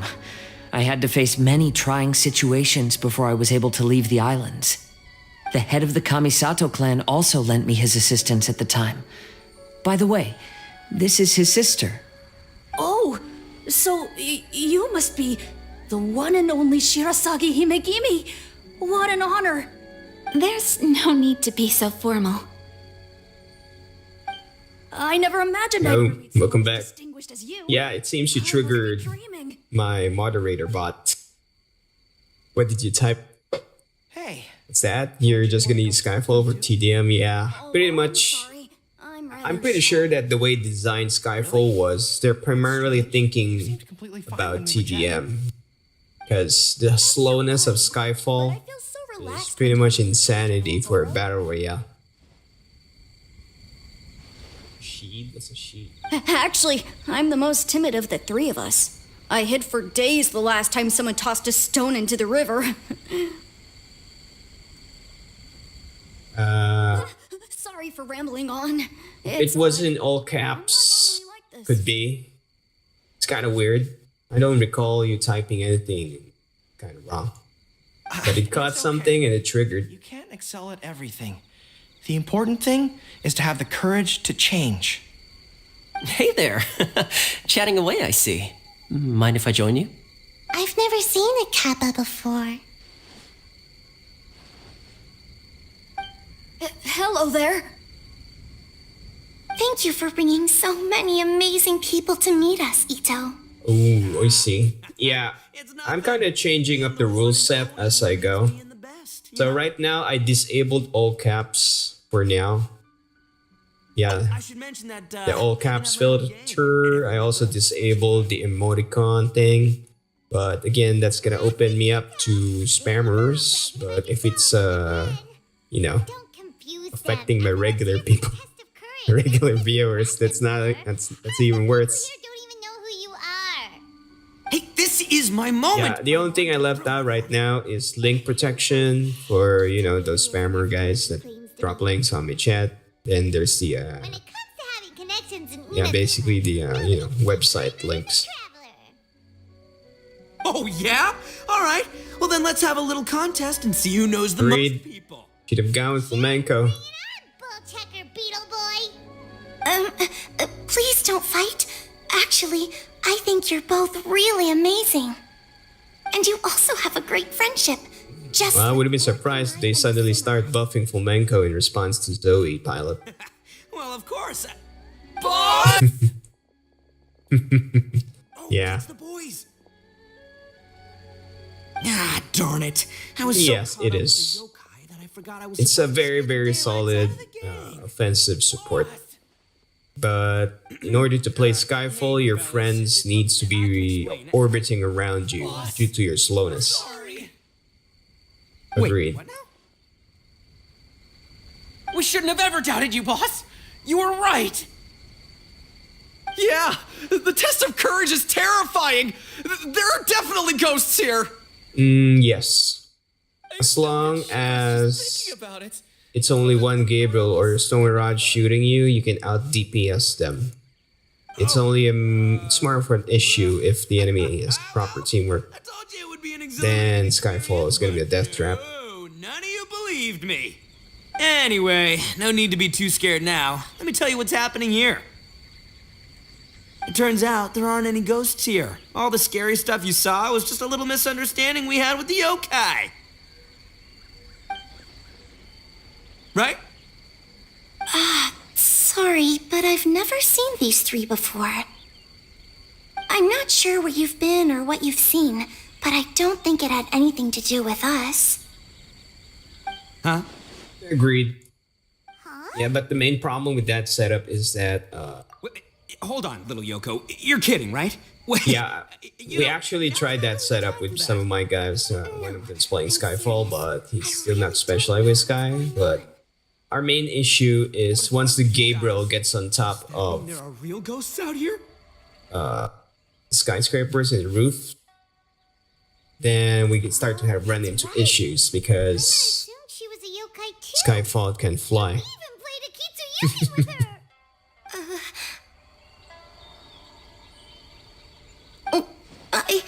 I'm not sure who it was you met, but we're the only three yokai who wanted to hold Yeah, you're gonna be giving up the roof combat. Yeah. Yeah. So if your entire enemy squad, if they can all fly or jump up to the skyscrapers or the buildings, What's all the noise about? you got problems. Oh, you're the Tenryo Commission's... There's nothing to fear. Even if there really is a ghost, only your noise would drive it away. Ito, you and your gang should go and inform the other contestants about the situation. Traveler, Paimon, please, come with me. Oh, okay.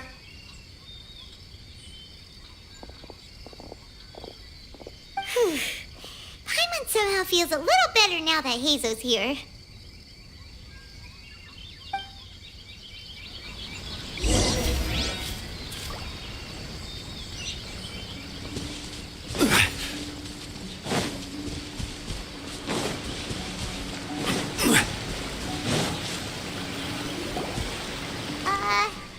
Hello?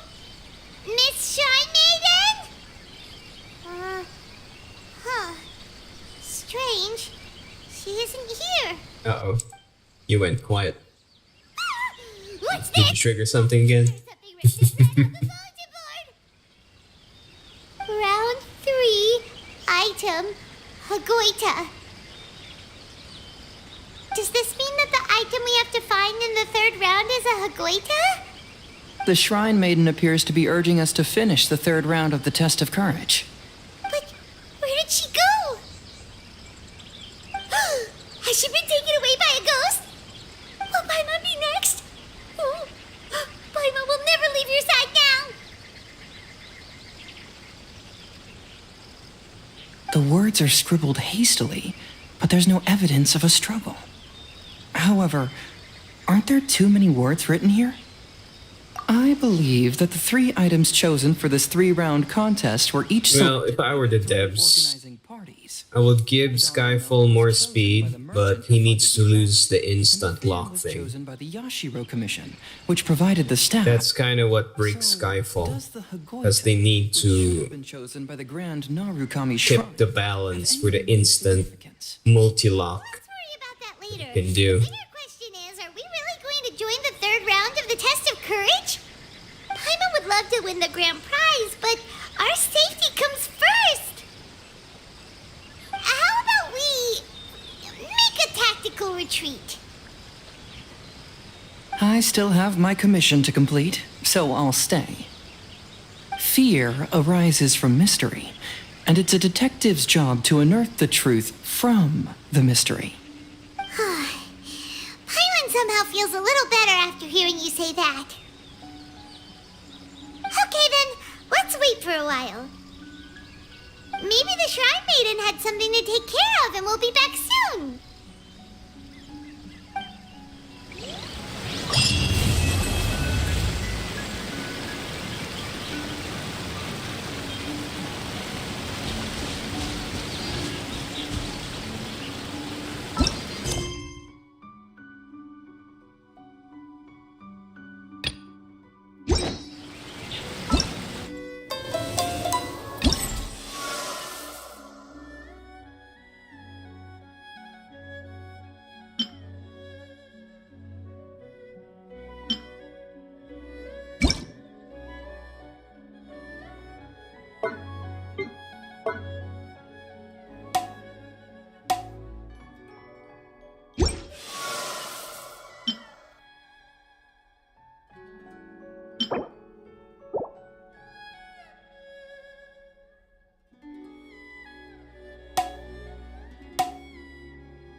Osmanthus wine.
All right, everyone is here. How did everything go? Any luck with your missions? Let's report back one by one. I'll start first. We've made the necessary modifications to the Akasha terminal. In addition, the props required are also ready. I'll go next. The Traveler and I went to Party's DI. The situation was a bit complicated, but we found Tainari. Unfortunately, he was wounded during a fight. Who was behind it? Well, that's the tough part. What should I say, Traveler? The Fatui or the Balladeer? After some back and forth, we confirmed that the doctor has left Sumeru by boat. He has something urgent to attend to back in Snezhnaya. So, we've successfully removed the doctor from the picture. Also, Tainari's already resting, so he'll be okay. Good. Oh, Tainari also asked us to tell you this message. Trust your own senses and experiences. All right. I'll remember that. Everything also went smoothly on my side. The Eremites should have arrived at their destination by now. To avoid alerting the quarry, they will stay there for now. I can't believe you actually got so many Eremites into Sumeru City. It's all thanks to Rahman and his brave team, as well as their bold strategy. It appears to have been very effective. I'm glad to hear it. Well, is that everything? Okay, this meeting is adjourned. Huh? Wait, you mean that's it? Well, what else is there to discuss? Shouldn't you end with some words of encouragement? You know, to fire us up now? Personally, I'd rather we all go home and get some rest. I'll hate them, Ugh. Oh, and if you wanted someone to say something to that effect, then I must reiterate that I'm here to strategize and not to lead. So you should find someone more suitable to do that. But I thought all of you academia big shots were great speakers. Then I should remind you that I'm the scribe. I know that. So what? A scribe is responsible for recording meetings, not speaking. Fine, whatever. Well, Sino doesn't seem to be much of a talker either. I guess that leaves it to my employer. Employer? Yep, the Traveler hired me. That's right. So come on, boss. What do you have to say for the team? Yeah, say something to boost morale. Huh? What are you all doing here? Oh, it's Nilu! Hey, everyone. I'm not disturbing you, am I? Not at all. I was actually just about to go find you. Judging from the group and all your serious faces, you were discussing something important, weren't you? But you also look like you're up to no good. Seems pretty interesting. Welcome, Nilu. Would you like to join us? Huh? Join you? You mean you also want to discuss something important with me? Yes, something very important. Nilu, are there any breaks in your performance schedule in the upcoming days? Huh? Wait, you're seriously inviting me?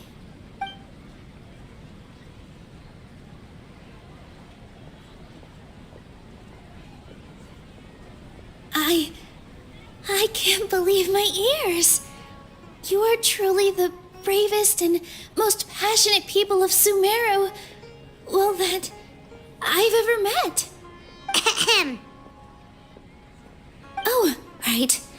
The Traveler and Paimon are not from Sumeru, but you are awesome as well. That's right! I must admit that I'm a little scared, but I'll try my best for Lesser Lord Kusanali. If I can somehow use my abilities to help you, then count me in. Remember, believe in yourself. Okay, I'll get my friends at the Grand Bazaar to help us tomorrow. Just remember not to say too much. Be discreet. Yep, you got it. All the preparations are done. Now, can we finally conclude this meeting?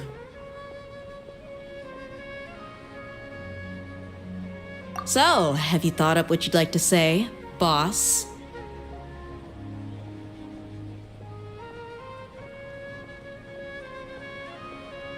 Yeah,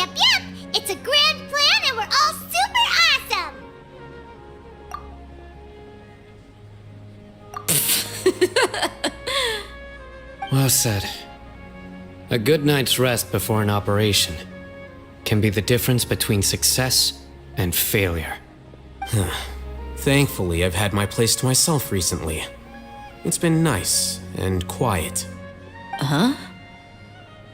Oh, nothing.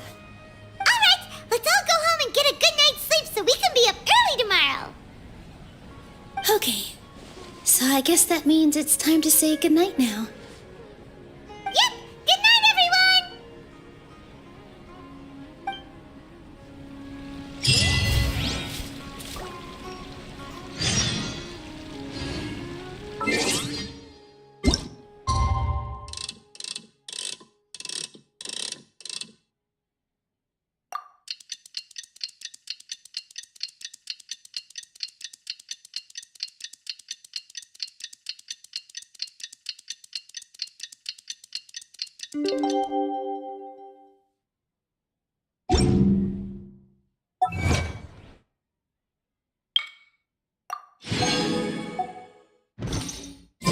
Today is the Academia's Nia Garbaha Day.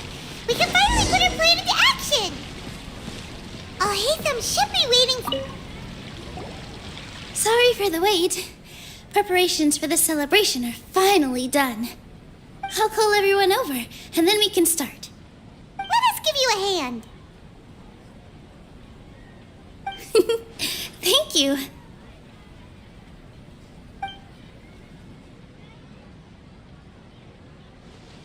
Maybe we really should have prepared a gift.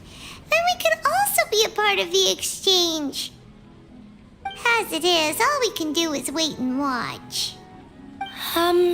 Maybe we shouldn't do this after all. I didn't do that great of a job, and who would even like it? Oh, don't think like that. Remember our promise? We're going to give everyone a pleasant surprise.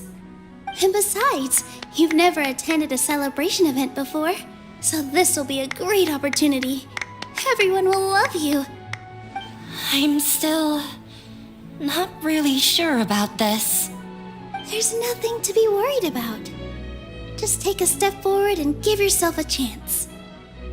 There aren't any scary people here, right? Right. Huh. All right. Maybe this will help. Everyone, over here! Inaya has something great to tell you all. Wait! I've already said that I'm not ready yet. What should I say? Take it easy and relax. Deep breath, in and out. Once you've taken a long exhale, calmly tell everyone what you want to say. If you don't say anything, then all the hard work we put into embroidery practice would have gone to waste. Using it as a gift, though? It really isn't that good. So when Inaya was talking about making a prop, she was actually preparing a present.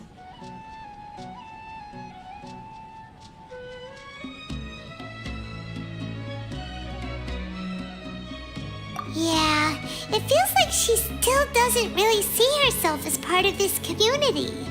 But it looks like Nilu's trying to ease her through. Actually, Inaya had prepared a special present for everyone before the celebration kicked off.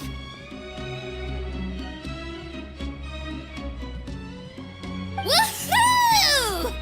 We're gonna get our first present from Miss Inaya! Pipe down! The louder you all are, the more nervous she'll become. You've worked on it for so long, so have some confidence. Don't be afraid. You've got this. Is Mr. Zubair here?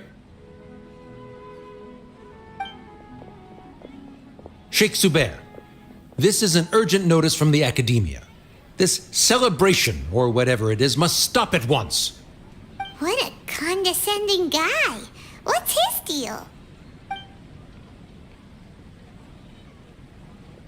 Since Zubair Theater has long violated the Academia's policies and orders, we have decided to demolish it. As its manager, you must halt all operations and dismiss all staff members within 30 days, after which you will report to the Academia for further punishment. Why?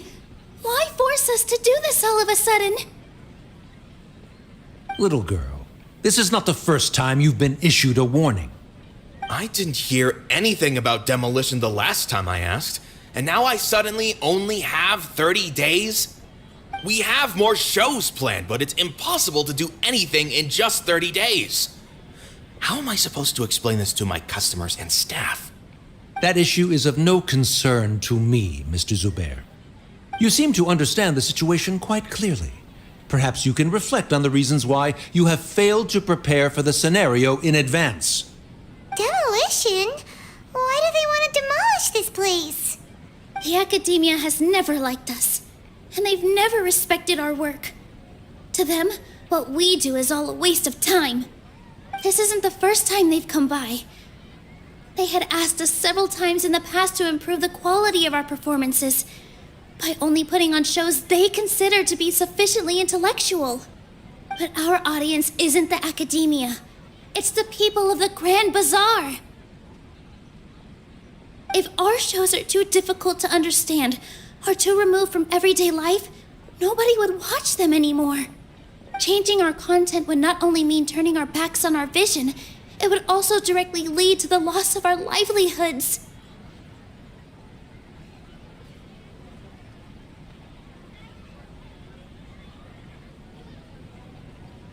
Yeah, the theater is very important to each and every one of us. The way they're doing things is so scummy. But I also don't know how we can stop them. I do not wish to explain everything again from the beginning. Time is of the essence, so you should act with haste instead of asking frivolous questions. But none of us plan to accept this. Such an abrupt notice is contrary to established policy. Ask whoever you will, the answer will remain the same. We have already given you sufficient notice. Enough! Does your audacity know no limits, Father? Huh? Father? Their family? What academia? This is all because you don't like Zubair Theater. You're just using the Academia's name to threaten us. Let me tell you, even if you manage to tear down this place, nothing is going to change. You've always been awful. But even I never thought my father would sink this low. This is strictly business. It has nothing to do with where you are, what you do, or what you think. I hope you all have not been irrevocably blinded by folly. I will not waste more time on pointless arguments. Wrap everything up, and make preparations to shut down at once.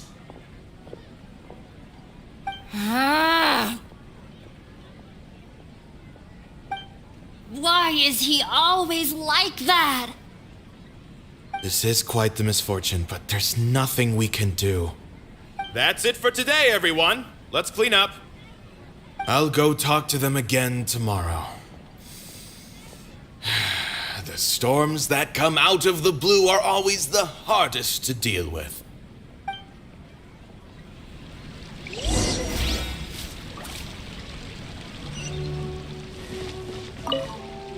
Sorry. I invited you thinking this was going to be a happy occasion. I didn't know that things would turn out like this. There's no need to apologize, Nilu. No one could have seen this coming. Paimon just wishes she could have at least gotten to the food. Is what that guy said true? The Academia has already given you many warnings? Yeah, I guess you could say that. They've always seen us as being meaningless. Knowledge is king in Sumeru, and their pursuit of it leaves no room for the arts. But if that's all it is, there's also no reason to go so far as to demolish the theater.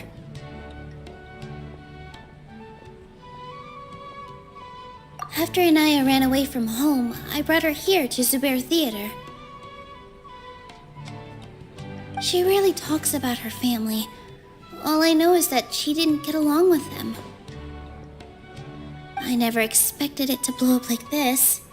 If you did nothing wrong, then there's no reason to listen to the academia, right? Who cares? Let's just take him in a fight.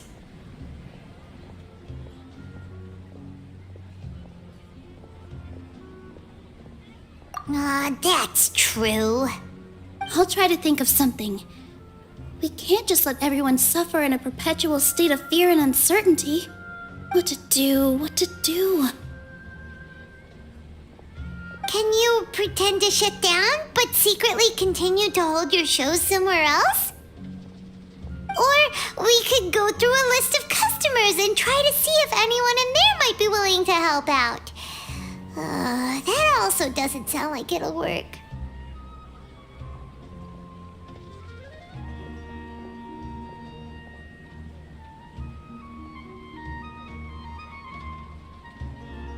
A debate? Well, scholars do love to use them to solve their problems, but how would that work in this case?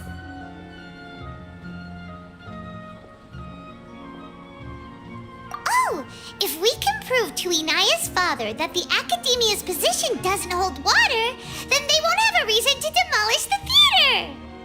I see. Defeating him in a debate.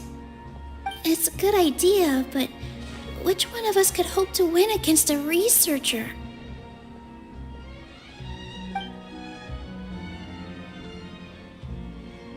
Huh? Me? No. I'm the literal worst at arguments. I can't debate.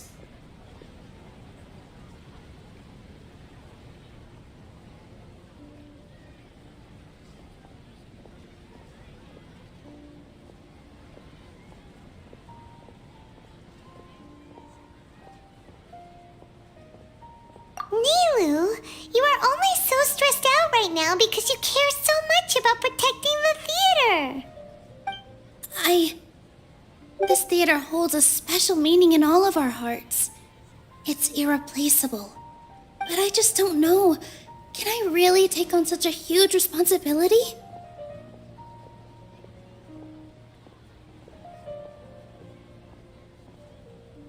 Paimon'll help too. You feel a lot more confident after doing some prep work. Believe in yourself. Thanks, you two. Alright, I've decided.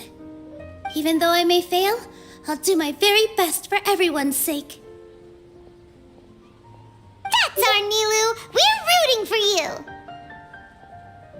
Okay, let's head back and tell everyone what we came up with.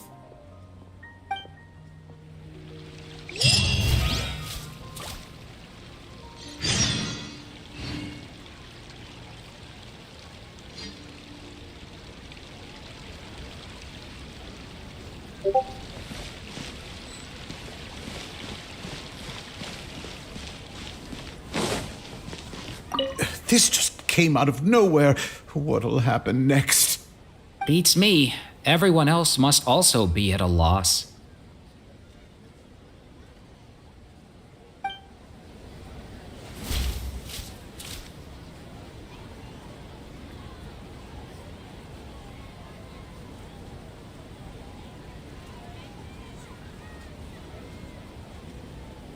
Osmanthus wine tastes the same as... This just came out of nowhere. Beats me. Everyone else must also be at a loss.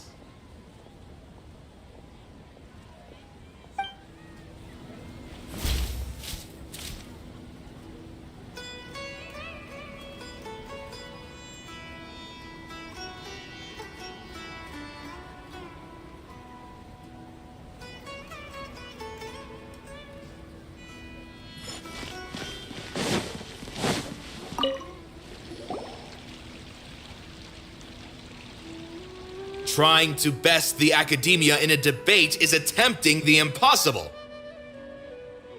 If you really want to try, I won't stop you. It's not like our situation can get any worse.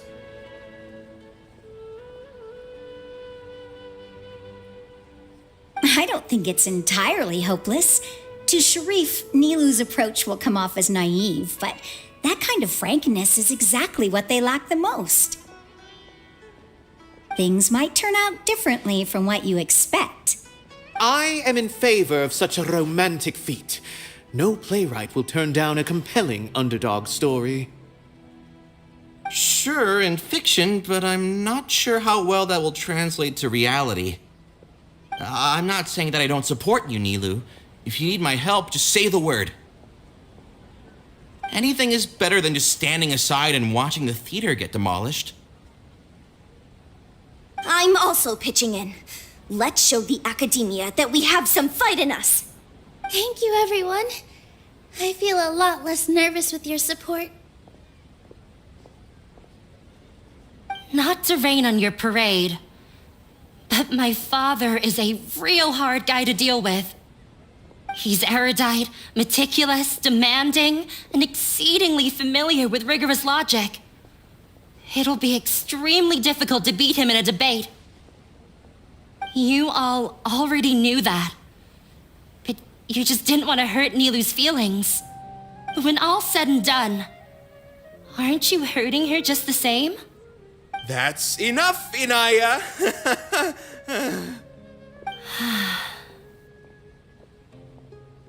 Sorry, I've ruined the mood. I just can't force myself to expect a positive outcome. Nilu shouldn't have to push herself for the sake of an impossible goal.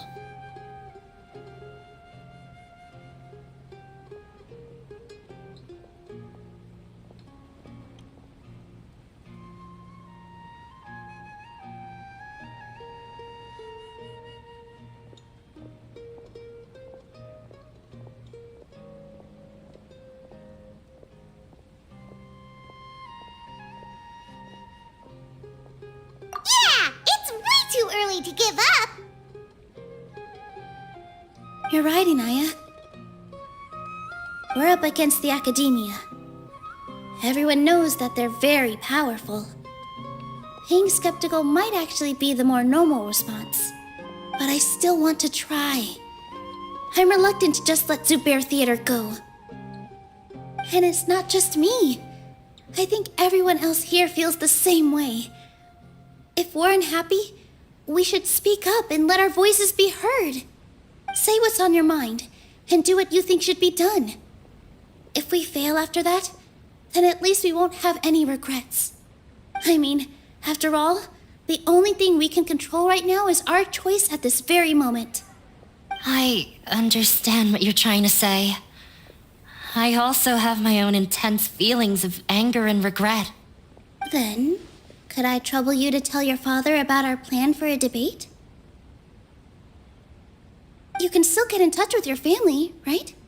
Yes, I can. Then, please help us pass on my request. I've never participated in a debate, and truth be told, I'm still not really confident in myself.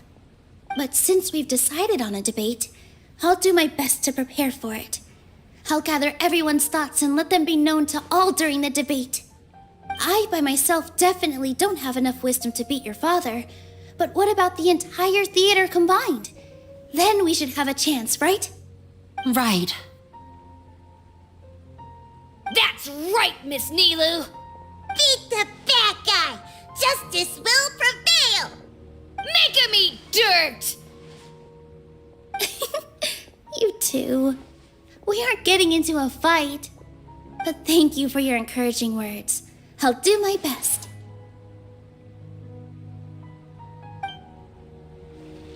Well said back there, Nilu.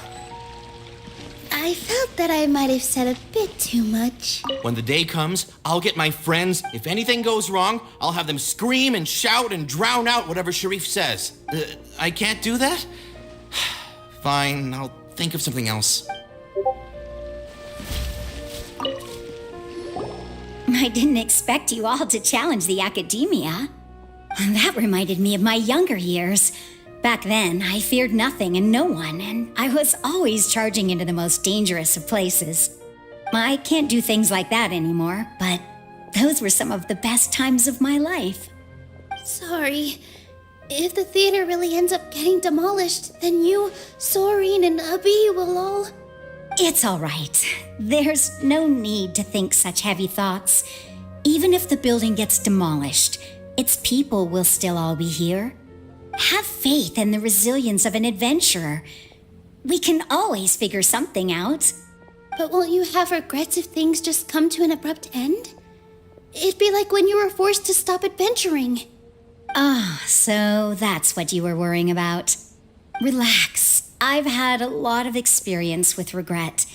Things are painful at first, but as they say, time heals all wounds. Look at us now. Serene and Abi are happy. And Serene has also just passed his theater exam. He can start acting soon.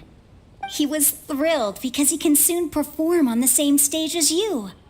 We wouldn't be here if it weren't for our past struggles. And would Serene have become a happier person? That's hard to say. Are you trying to make us feel better? Yes, but I truly do mean what I say. Being here at the theater has taught me an important lesson. The most important thing about an experience is how you choose to interpret it. I can choose to believe that my life ended with my husband's death. Or I can choose to believe that it was a blessing in disguise for Serene and Abi. Similarly, even if this theater disappears, a new beginning might just be around the corner. Good and bad are all human-made concepts. It all depends on how we choose to see things. You have a point. Nilou, I know how important Zubair Theater is to you. But you don't have to be so nervous. We're all here with you. The theater won't go down so easily. Thank you, Miss Raykar. No need to thank me. If anything, you inspired me with your bravery. You might have what it takes to become an excellent adventurer.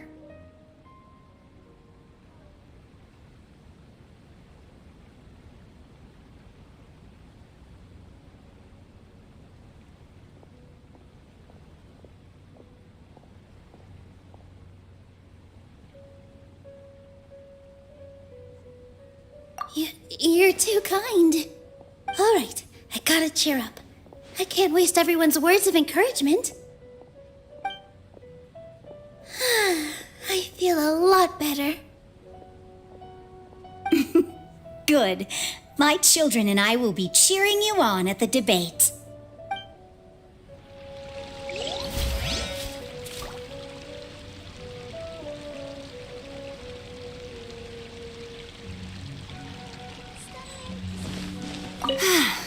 Inaya was right. It wasn't out of pity, or after all. Nilou was... I'd be a terrible person if I spoke badly of Nilou without doing anything to help. She knows better than any of us how difficult this path will be.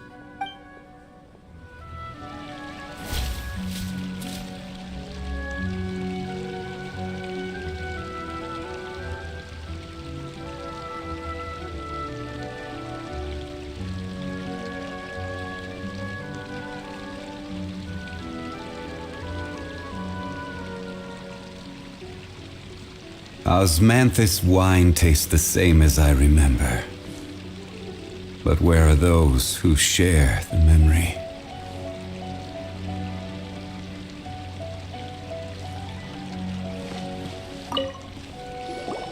Paimon doesn't really want to talk to him.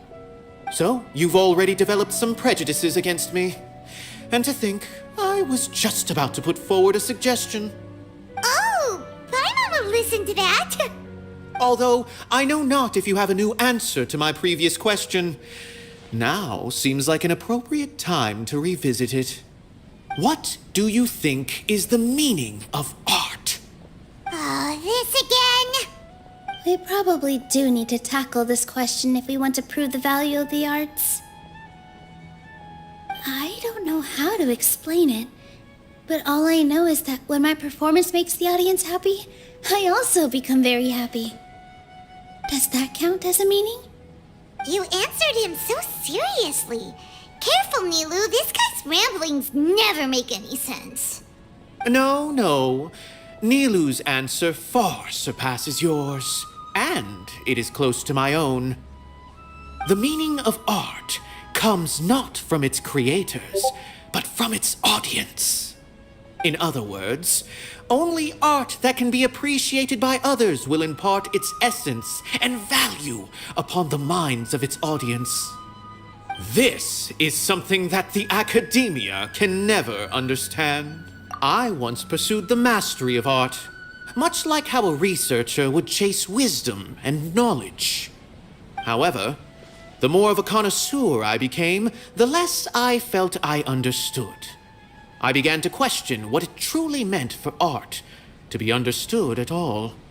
I found that I could comprehend even the most complex and sophisticated of works, and yet somehow that provided me with little solace.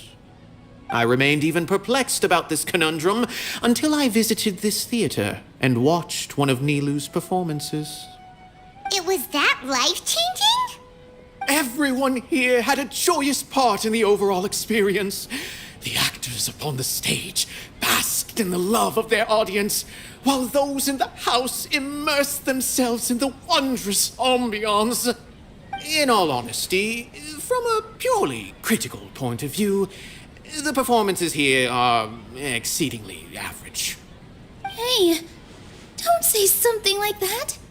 But what bewildered me was how, despite the performance's middling quality, they captivated their whole audience. They captivated even me. I realized then that I had walked the wrong road. The mastery of art was never what I truly wanted. I left the so-called frontiers of artistic research and came to this theater, for this is where I can finally find what I seek. Art will no longer be a castle in the sky. Whether it be inspiring or entertaining, art must be appreciated by others to confer value. If art cannot accomplish that, then it is meaningless. When you put it that way... Mr. Zubair and I refused to follow the Academia's orders to change our shows for a similar reason. To put it simply, we were afraid that our shows would lose their meaning if people couldn't understand them. I once stood in the spotlight, but I relinquished fame and acclaim for the freedom I enjoy today. I care not for where my feet may take me next, but Nilu, you need to remember one thing. You already stand upon the finest stage there is, and that is a rare gift that should never be taken for granted. You cannot give it up, not even to the Academia. I understand. Thank you for your words of encouragement, Mr. Kasani. Dust the cobwebs away from the eyes of those scholars. He really seemed to care a lot about the theater. Once you get to know him, you'll realize that he's actually a big softy at heart. He'll even help out with furniture repair and painting the stage. Wow, Paimon didn't think he had that in him at all. No one is allowed to bully Miss Nilu. Watch out, Mr. Bad Guy! Pow! Bam!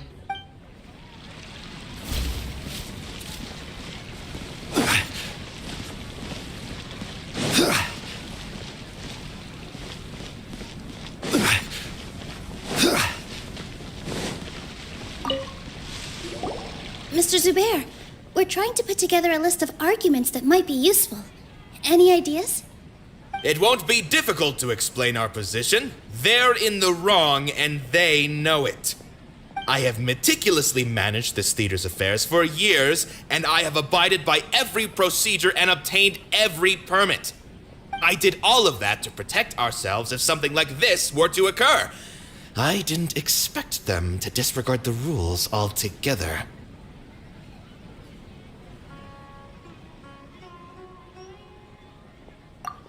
Yes, I know. But anyone who's staying at the theater is one of us. If I can't even protect the members of the theater from outside pressure, then I have failed in my duty as a manager. In summary, you need sufficient confidence and strict adherence to the rules. At least for now, they don't have the authority to demolish the theater. As long as you double down on that point and force them to concede it, you'll gain an advantage. All right, got it. I've seen many situations like this before. The academia sure likes to get its nose into everyone's business. While you prepare for the debate, I will also prepare the theater for the potential aftermath. It's best to prepare for the worst outcome. Once you're done chatting, do me a favor and tell our customers that we're canceling all of our shows. Do we really have to? Right now, no one's in the right frame of mind to perform. I have to consider both our staff and our customers. This is the only way. Nilu, you are incredible. With your talent and youth, you had the least to lose out of all of us. And yet you were still the first to take a stand. I've never thought about leaving your theater, Mr. Zubair. I truly love this place, and I want to keep dancing here. I also want to keep dancing with everyone else. You're becoming more and more like her. Do your best. We'll do all that we can, and leave the rest to fate. Her? My teacher. She was an excellent dancer, but she's retired now. If we have time later, I'd be happy to tell you more about her.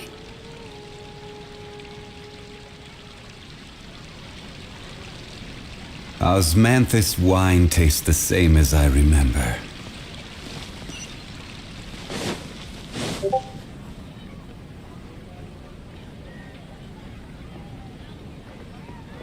You're here. Is the theater actually closing? He's been worried sick for a while now. He wouldn't stop talking the whole way back. Hey, you two. What exactly happened? Did someone come down from the academia? Yes. He told us that we have to shut down the theater within 30 days, and that it's going to be demolished. What the heck? That came with no warning. They're messing with us again. Don't tell me you'll have to listen to him. Come on. You know the answer to that. Yeah, it is a direct order from the academia. There's no need to worry, though. I'm preparing for a public debate with the academia. If I win, we might be able to overturn things and change their minds. Really? That's terrific. You have my full support, no doubt about that. Mine too! So what was their excuse anyway? They still not a fan of the theater's programs? Yeah, something like that. Good thing they have the power to make rash decisions about things they don't even understand, huh? Yeah, they need to touch more grass, not books. Exactly. They want to look down on us? Ha! We'll look down on them first. Don't worry, everyone here has your back. The academia's recklessness won't get them any praise. Right. They might think that some forms of knowledge are more valuable than others, but everyone can equally appreciate art. If they don't believe that, send them my way. I got them beat on this subject. Maybe you can prepare some questions on the details of dance performance to make things harder for them at the debate. Sounds like a good idea. Maybe that's something I should do. Ignore him. He's joking. Just do things your way. No matter what, we will always support you. Thank you all so much. Your understanding and support make me feel a lot better. There are always more solutions than problems. If you need help during the debate, just shout and the entire Grand Bazaar will be at your beck and call. Gotta show them who has the people's support.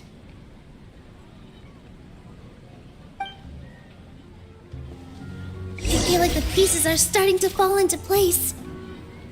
Let's head back to the theater and organize our thoughts. Sounds good. Inaya should... Abi, have you seen Miss Inaya? No, Miss Nilu. Miss Inaya isn't back yet. Wasn't she just passing on a message? Does she really need this much time?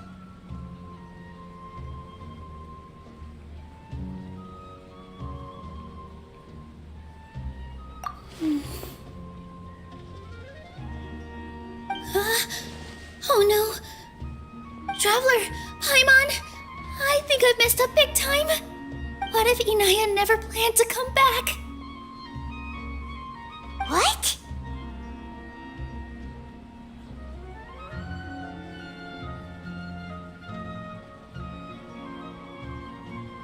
It's just a gut feeling, but knowing her, she probably feels like she's completely responsible for what happened.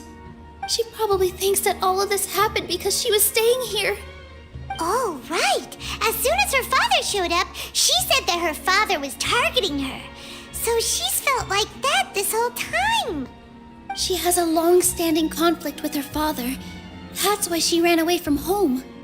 She doesn't think that we can win the debate, and she doesn't want to implicate us, so she thought leaving was the best thing to do.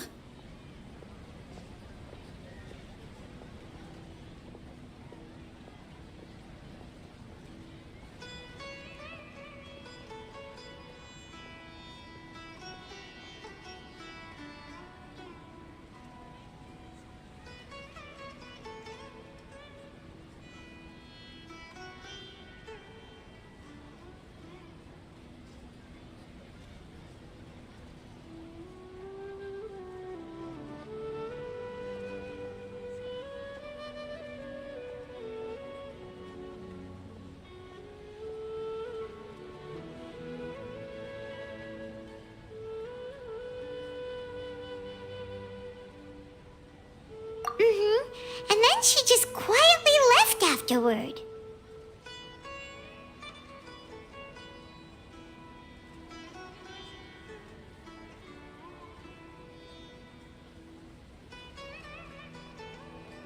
Exactly. She's being too pessimistic. How will you know if you don't try? Anyway, first things first. We have to get her back. But where should we start? Sumeru is huge! I think I might know. Let's start by looking outside the city. Before I brought her to Zubair Theater, she was staying at a remote campsite. She got a fever from drinking unclean water, so I carried her back. If she has nowhere else to go after leaving the theater, she might go back and strike out on her own again. Then let's go take a look. Yes, let's hurry.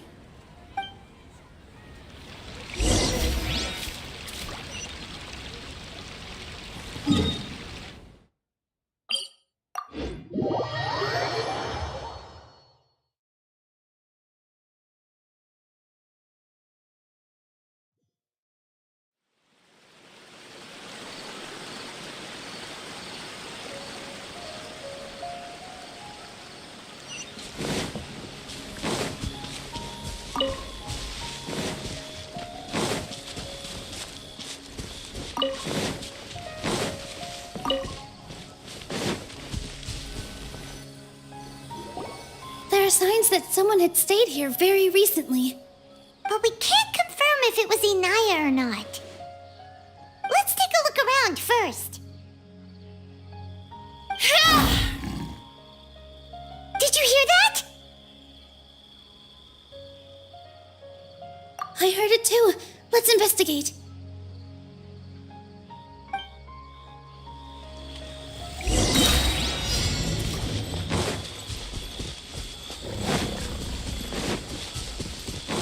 Sounds like we're getting closer. The voice is coming from over there.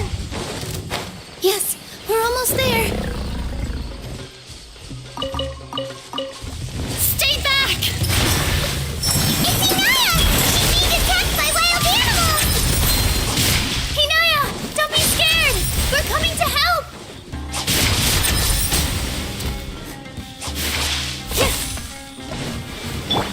I will have order.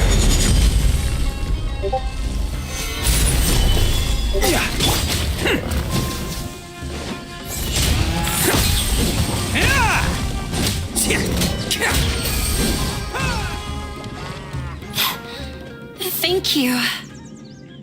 There weren't so many big animals in this area before. They chased after me for a long time. Sorry.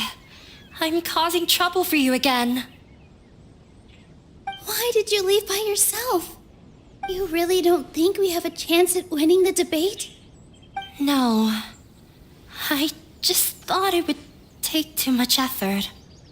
Everything happened because of me. If I'm gone, then the situation will resolve itself.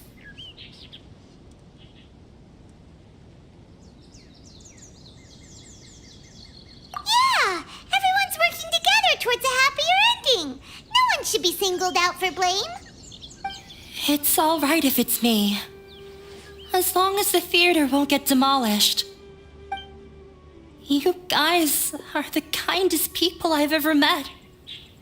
You shouldn't suffer so much because of me. Listen to me, Inaya. Even if you were the reason that all of this happened, no one would blame you. Mr. Zubair said that you're one of us, so that means we will protect you. No matter what happens, we'll stand as one. Nilu, there will always be a victim. Whether it's me or the theater. You can't eat your cake and have it too. You can't win a debate against the academia. Especially, my father is an extremely demanding man. He's always wanted me to become an exceptional researcher and his academic successor. I tried my best to meet his expectations and did everything I could. But he still wasn't satisfied. Or rather, he had just never been satisfied with me. I'm no genius. But whenever he berated me, it was always as if he was asking me, "Why aren't you a genius?" Yeah, like I'd know. So that's why you ran away from home? At first, I thought the father would slowly come to terms with reality. But he just wouldn't stop berating me. For one exam, I earned the 3rd highest score.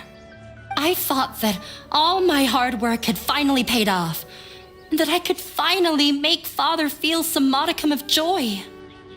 I even used the embroidery skills I learned at school to make a commemorative gift for him. I thought, even this daughter can make her father happy sometimes. Right? I see. When we were embroidering your gift before, I didn't feel like you were new at it. Yeah. Sorry for not bringing it up. These are not pleasant memories for me. I was tired of him yelling at me every day. All I wanted was to see him smile at me. But he was more angry than ever before once I'd given him my embroidery and told him my score. He flung my present to the side. You think you should be proud of 3rd place? Reflect on why you weren't 1st. I forgot how long I'd cried for. I only remember my parents arguing.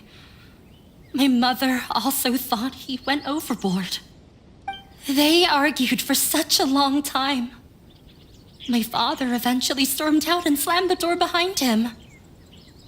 I didn't get a single sentence of apology or any words of comfort.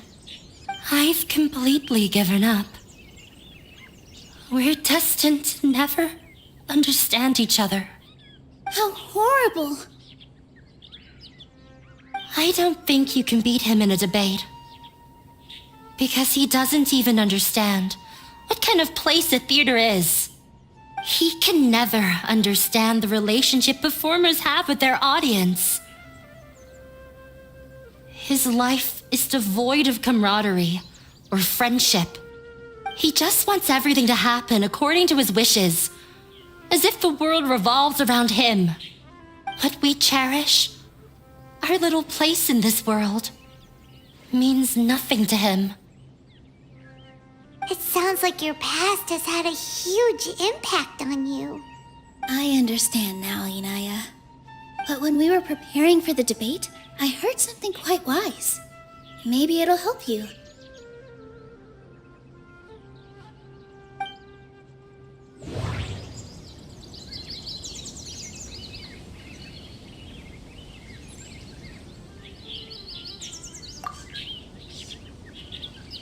The most important thing about an experience is how you choose to interpret it. Miss Raykar has gone through a lot in her life, but she told us that she's very happy to live at the theater now. Although she ran into misfortune, it led her down a new path in life. She sees that as a blessing. She told me that the most important thing about an experience is how you choose to interpret it. Interpret it? I can sympathize with your unhappiness at home, but after you ran away, you ended up at the theater and became one of us. Those unhappy experiences allowed you to really cherish your bonds with everyone, and also gave you the opportunity to become friends with us. Don't let your past suffering keep you from the new life that you've worked so hard to find. Oh. Let the past stay in the past.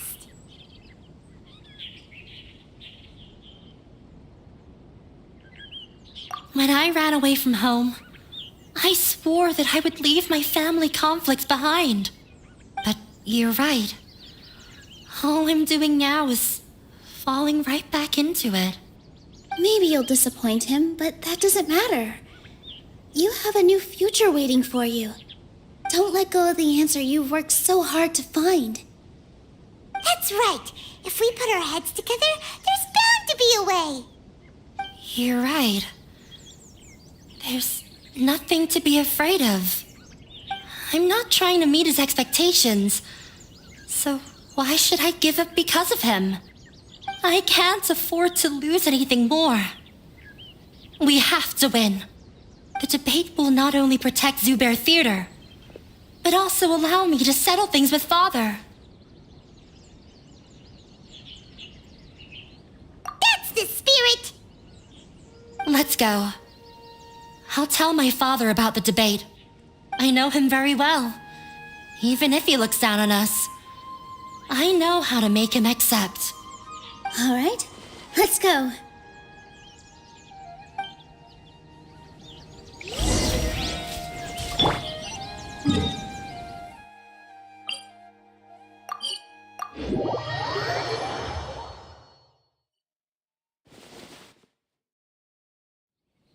Hello, you two. Sleep well? Not really. Paimon got too nervous thinking about today and didn't fall asleep until the sun was almost up. What about you all, Hatham? Naturally, I slept just fine. After all, a good rest should be considered part of the plan, since energy is an important resource. You just want to show off how calm you are. It's crucial to dissipate any tension before we execute our plan. The only thing you're doing is being annoying. Anyway, do you need me to go over the game plan again?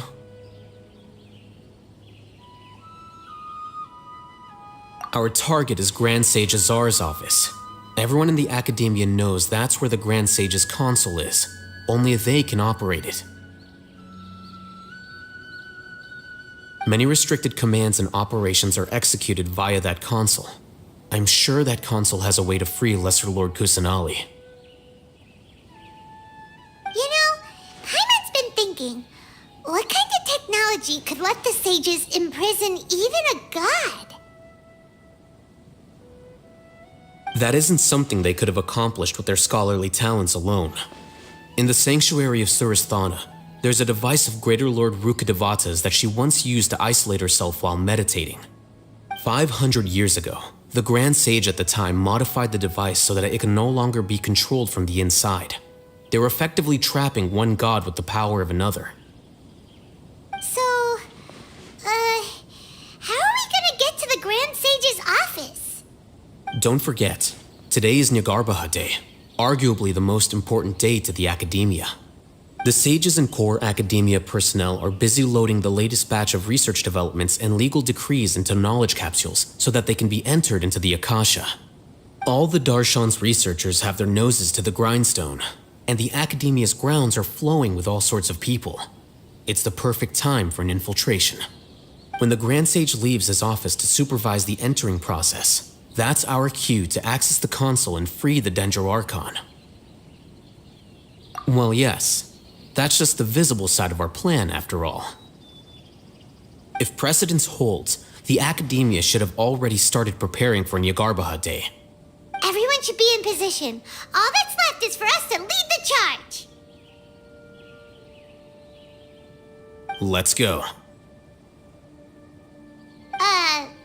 So are we just gonna walk in through the front door, or...?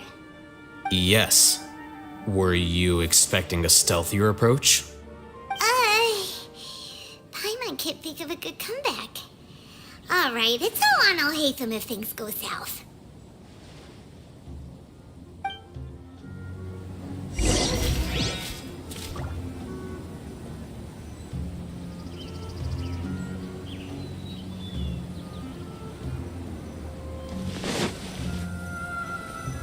Well, I'm off to meet with him. Please wait here for me. Okay. Looking forward to your good news. That should be everything. The only thing left to do now is to wait until the debate. I'm not sure why, but I'm getting nervous again. You were great, Nilou! Your words won over Inaya!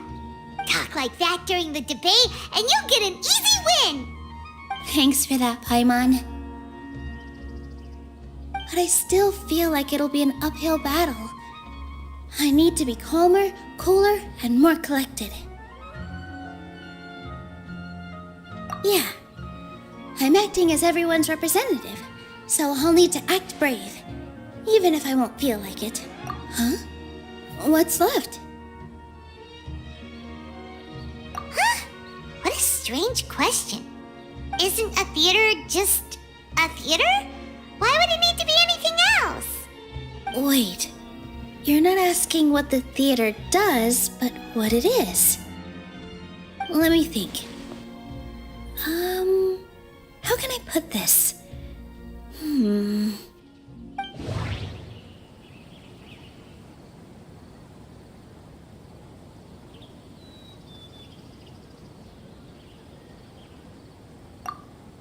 Inaya really wants to win. She doesn't want to lose anything else because of her painful past. The most important thing about an experience is how you choose. Art must first be appreciated by others to confer value. Not quite right. But Mr. Zubair has been meticulously managing the... Everyone is free to appreciate art. Not quite right. Not quite right. Not quite right. Ah! Got it! When we were trying to find a way to save the theater, we heard many stories not of the theater, but of the people whose lives have been touched by it. Zubair Theater is our reason for coming together. It connects us all in unique ways. In other words, it's like a bond. A bond? The theater provides money for Miss Raykar and her children, inspiration for Mr. Kasani, and enjoyment for the people of the Great Bazaar. It also gives Inaya shelter from her family. It has brought us together after taking care of every single one of us. And its story won't end here. In the future, many more people will come to the theater and receive its blessing. And we'll all be there for them. Our warm, welcoming community will show them the same kindness we were shown in the past. Aside from the delivery of performances, isn't this another reason for Zubair Theater's continued existence? Yeah, that makes sense. We definitely felt that warmth during the preparations for the event. But Paimon doesn't see how this will help in the debate. Oh, gotcha! No matter how strong an opponent is, they'll have to go on the defensive if pressed on a weak point. I feel like that's another prong in our attack. Thank you so much. Paimon also feels a lot more relieved. Let's show him what we got. Sorry for the wait. I'm back. Things went a lot more smoothly than I expected. It didn't take long for him to accept the debate. And it's set for 2 days from now. Why are you all smiling so much? Did something good happen? We realized that your dad might not be as scary as we had thought. We just finished our prep. Rest easy. It will all turn out well. We have to win. No, we will win, Inaya. Fingers crossed.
We did a lot of preparations with Nilu.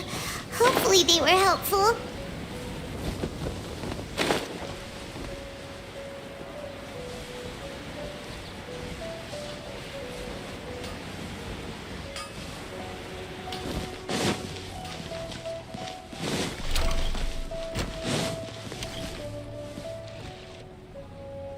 Hello and welcome, everyone. I am Safwan, a scholar from the Academia, and I will serve as this debate's adjudicator. I swear to judge both parties with the utmost wisdom and impartiality. I will neither interfere with the proceedings nor demonstrate bias. I ask for both parties to stand. May the Dendro Archon also serve as a witness to this duel of wits. Since you so desperately demand an explanation, I will expound on the Academia's stance. You may have misunderstood us from the outset and believe that the Academia is prejudiced against you. However, the truth is that the Academia wishes for every resident of Sumeru to be afforded opportunities to grow and cultivate their wisdom. Therefore, the works they consume should also possess enlightening qualities and intellectual value. We have failed to identify these qualities in the shows performed at Zubair Theater. In other words, instead of struggling against the Academia in pointless confrontations, if you had spent your time reflecting on improving the quality of your shows and enlightening your audience, Zubair Theater would not be today facing such a tragic fate. Aggressive from the get-go. He's really putting on the pressure. Can Nilu stand her ground? Calm down, Nilu. First, carefully analyze what he said. He said that we were shut down not because the Academia looks down on the arts, but rather because our shows aren't up to their standards. However,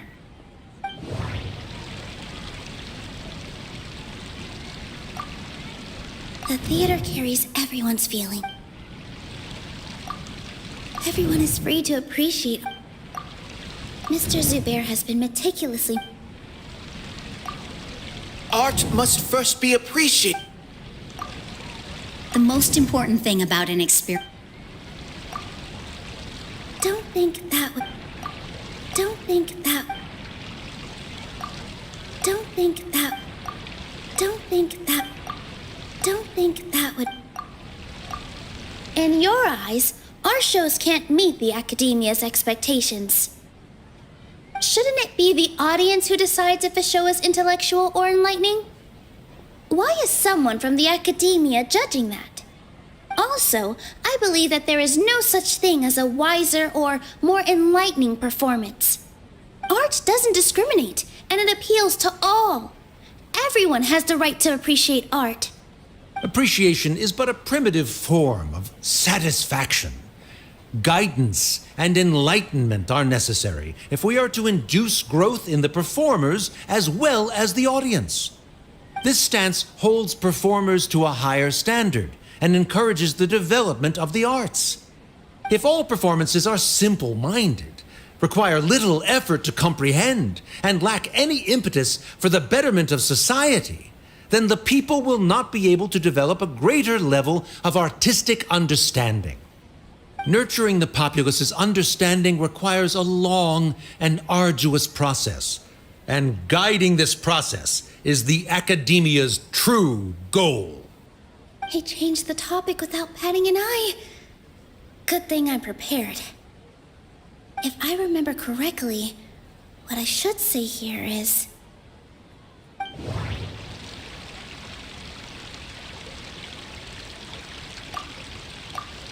Someone at our theater has tried that before. He was a famed artist, but he recognized that very few people could connect with his works. I agree that art should be enlightening, but we can't pursue that goal by creating complicated works. If a work can't tap into an audience's personal experiences or feelings, then its contents may as well be a castle in the sky. What's the point of performing a show that its audience can't even follow? That would only be forcing people to watch something they don't like. You can only reach that conclusion from a place of ignorance. In that case, before passing judgment, you should first become a better dancer than me. You tell them, Nilu. Looks like he's backed himself into a corner. As the party holding the burden of proof, Sharif has failed to provide sufficient support for his judgment of the quality of Zubair Theater's programs. Likewise, the definition that Nilu put forth is but her personal opinion. Neither party is the victor for this particular point of contention. Additionally, I must request that both parties exercise greater control on their emotions. Keep it up, Nilu! You're doing great! In that case, I shall speak of more concrete matters. The essence of this issue is that you have violated the law, so you must now pay the price for your transgression. This course of action is also completely procedurally sound. We have already contacted Zubair Theater multiple times regarding the theater's repertoire. However, you have consciously ignored our warnings, or perhaps your compliance was purely superficial. Regardless, that failure has indirectly led to the present day's proceedings. That is indeed so, according to the laws decreed by the Academia. He started talking about procedural stuff, so I need to focus on...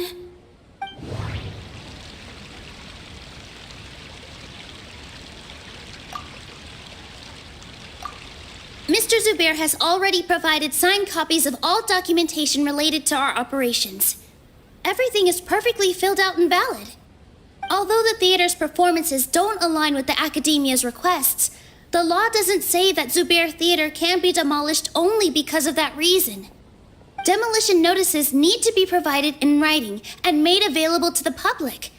Otherwise, the theater can continue to operate as long as its license is valid. Failing to follow these rules makes your stance procedurally unsound. Yeah! That's right! There are different ways to apply the rules. There is precedent for this. So long as this matter is discussed within the Academia, this course of action will come to pass. Looking at the past 27 cases of similar nature, 90% of them support Sharif's claim and position. However, the demolition process in those cases was only started after discussion at the Academia. In other words, premature notice of demolition is indeed a rash act. That's more than enough. We've proven that the Order is unreasonable as it currently stands. Cease your futile resistance. Nilu's definitely won this point, right? You're right. Stay focused, Nilu. Even if permission for demolition has yet to be obtained, it is a fact that your performances violated the Academia's policies on numerous occasions. Based on that fact, we can permanently revoke your right to perform in Sumeru. Under the current system, it is indeed possible to immediately revoke Zubair Theater's performing rights. That's a thing?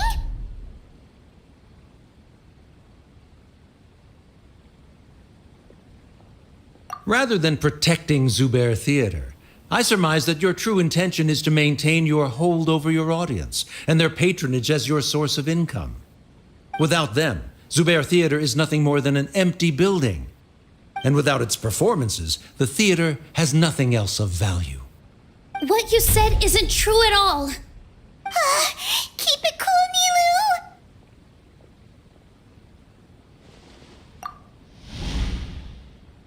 Nilu! Right.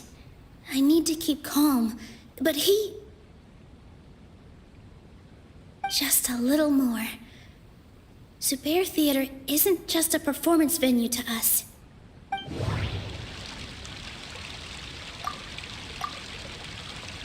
Zubair Theater isn't simply a performance venue to us. It means more than that. It's been our home for a long time. Miss Raykar can't go on adventures anymore, but she has found a stable career and a new life at the theater. Her son, Soren, has already passed his theater exam, and he'll soon be our newest member. Mr. Kasani found a new way to look at art. He decided to stay at the theater to watch us grow.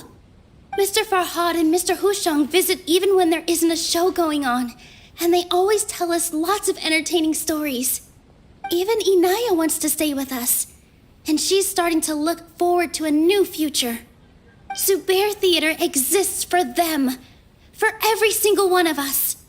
Perhaps Zubair Theater has provided you with a multitude of positive emotions and experiences. However, you have misconstrued something, young miss. The interpersonal relationships you speak of were established upon normal theater operations. Sheikh Zubair operates the theater for his livelihood. His employees work for their wages, and the audience comes to enjoy performances. Relationships are merely a byproduct in this exchange of interests. They may be pleasant and captivating, but they can only ever be secondary. When scholars collaborate to solve difficult problems, we freely share our knowledge and resources with one another as if we were all kin. However, this collaboration ends after the results of our work are published. The reason is simple. We are scholars, and there are new projects that await our attention. He really doesn't think much of relationships. Paimon also thinks he did a lot of prep. He's been solid as a rock. Sharif's argument is currently the more persuasive of the two for this point of contention. The continuance of the interpersonal relationships Nilu spoke of remains hypothetical before the theater's demolition, whereas the situation that Sharif described has been well documented at the Academia. The Academia has made significant academic contributions, in no small part due to its researchers' efficiency and ability to compartmentalize. Oh no, what should we do? Things are going in the opposite direction. A setup? So Nilu's got him? Good. He said what he said. The next argument could decide this debate. But is this really the best thing to do? It might be too cruel to Inaya.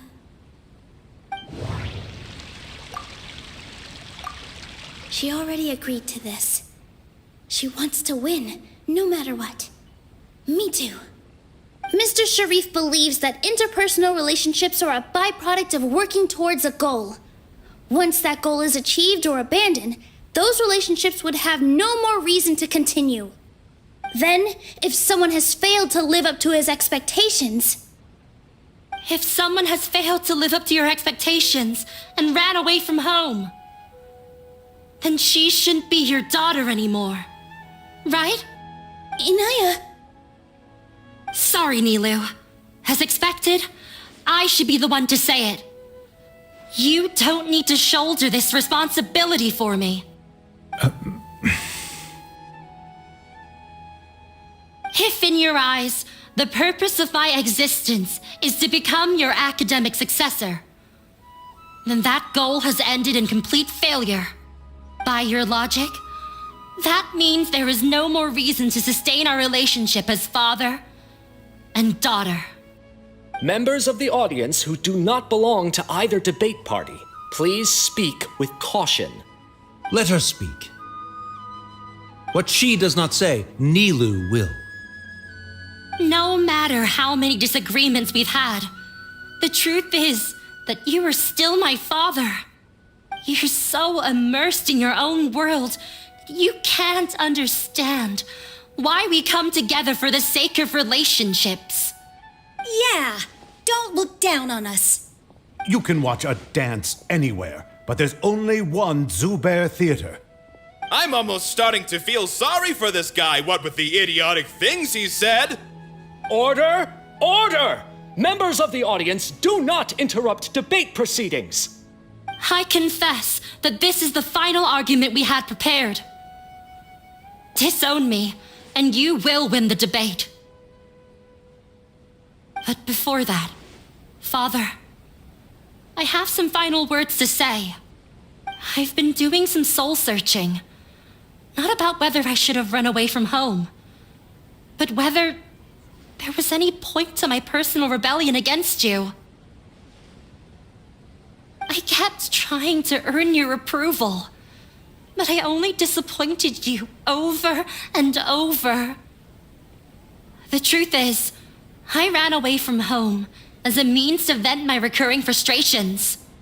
That is to say, I was exerting pressure on you and hoping you'd give up on your lofty expectations. But by doing that, wasn't I just doing the same thing as you?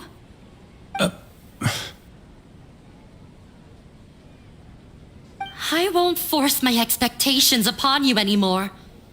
At Zubair Theater, I have found the life I've always wanted. I will move on from my family troubles and strive towards my new goal. But if you dare to harm this place, then I will stand with my friends here and fight against you. This is not the time to space out, Sharif. The debate is still underway. You already consider them to be your friends. You should be asking us that question. Of course we are! Miss Inaya is a really good friend. It was a bit of a process, but we won her over. Make no mistake. All those who come to Zubair Theater become one of us. We will always be with her. Such puerile simplicity. However,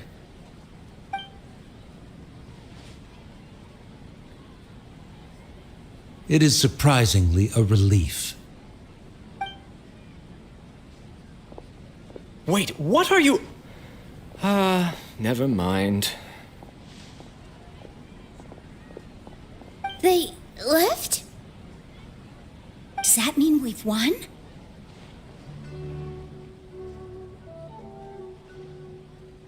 We won? Nilu, you're amazing!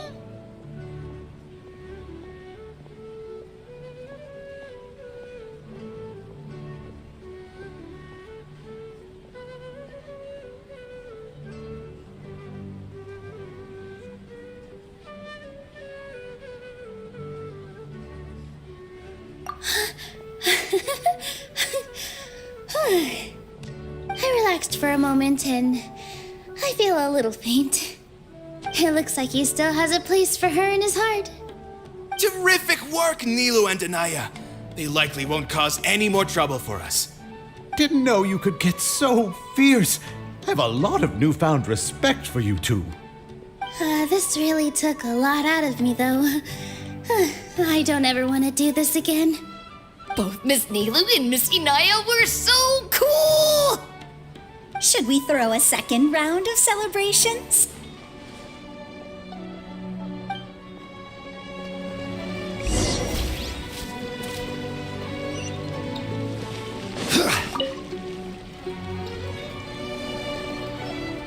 it's you.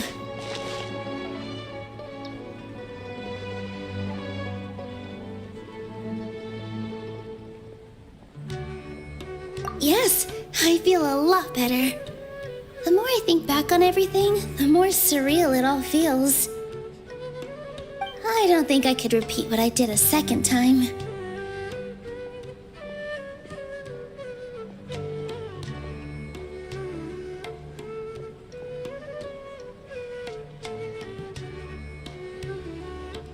Yes, and it's all thanks to you.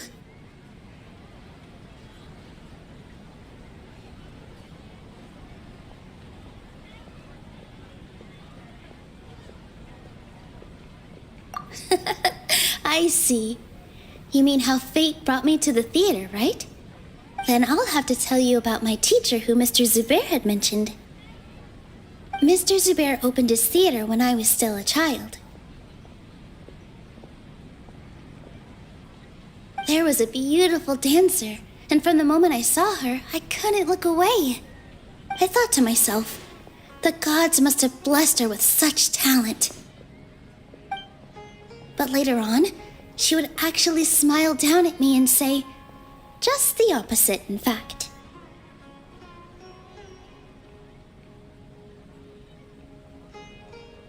Yeah.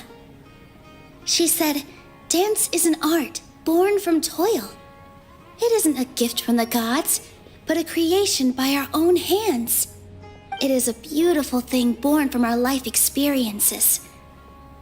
Whenever there is joy or something to be celebrated, people will dance. In other words, any place where people can effortlessly begin a dance will for sure be filled with the blessings of everyone's happiness. She wasn't looking for flowers and applause. All she wanted was to see her audience smile.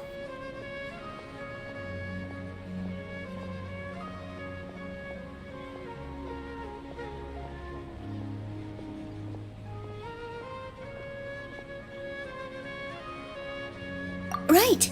The same as what Mr. Kasani believes.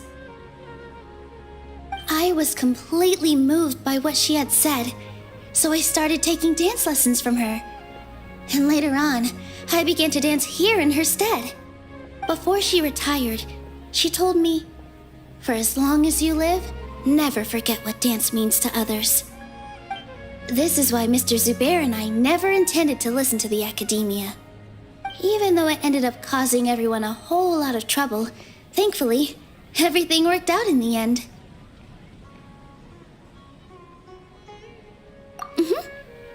Although, I do have a small regret.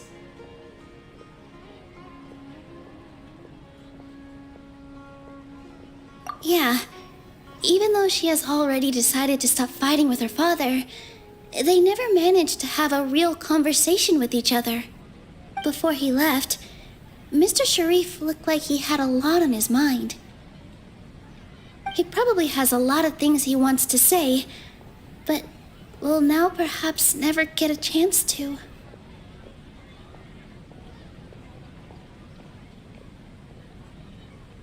Yeah, but I still hope that things can change. It never hurts to have hope. You and Paimon are more than welcome to keep attending our shows. Who knows? Next time, you might see Inaya on the stage. Are you still worried about Inaya? Let's be sure to come back often. Who knows? Maybe things will have worked out for her.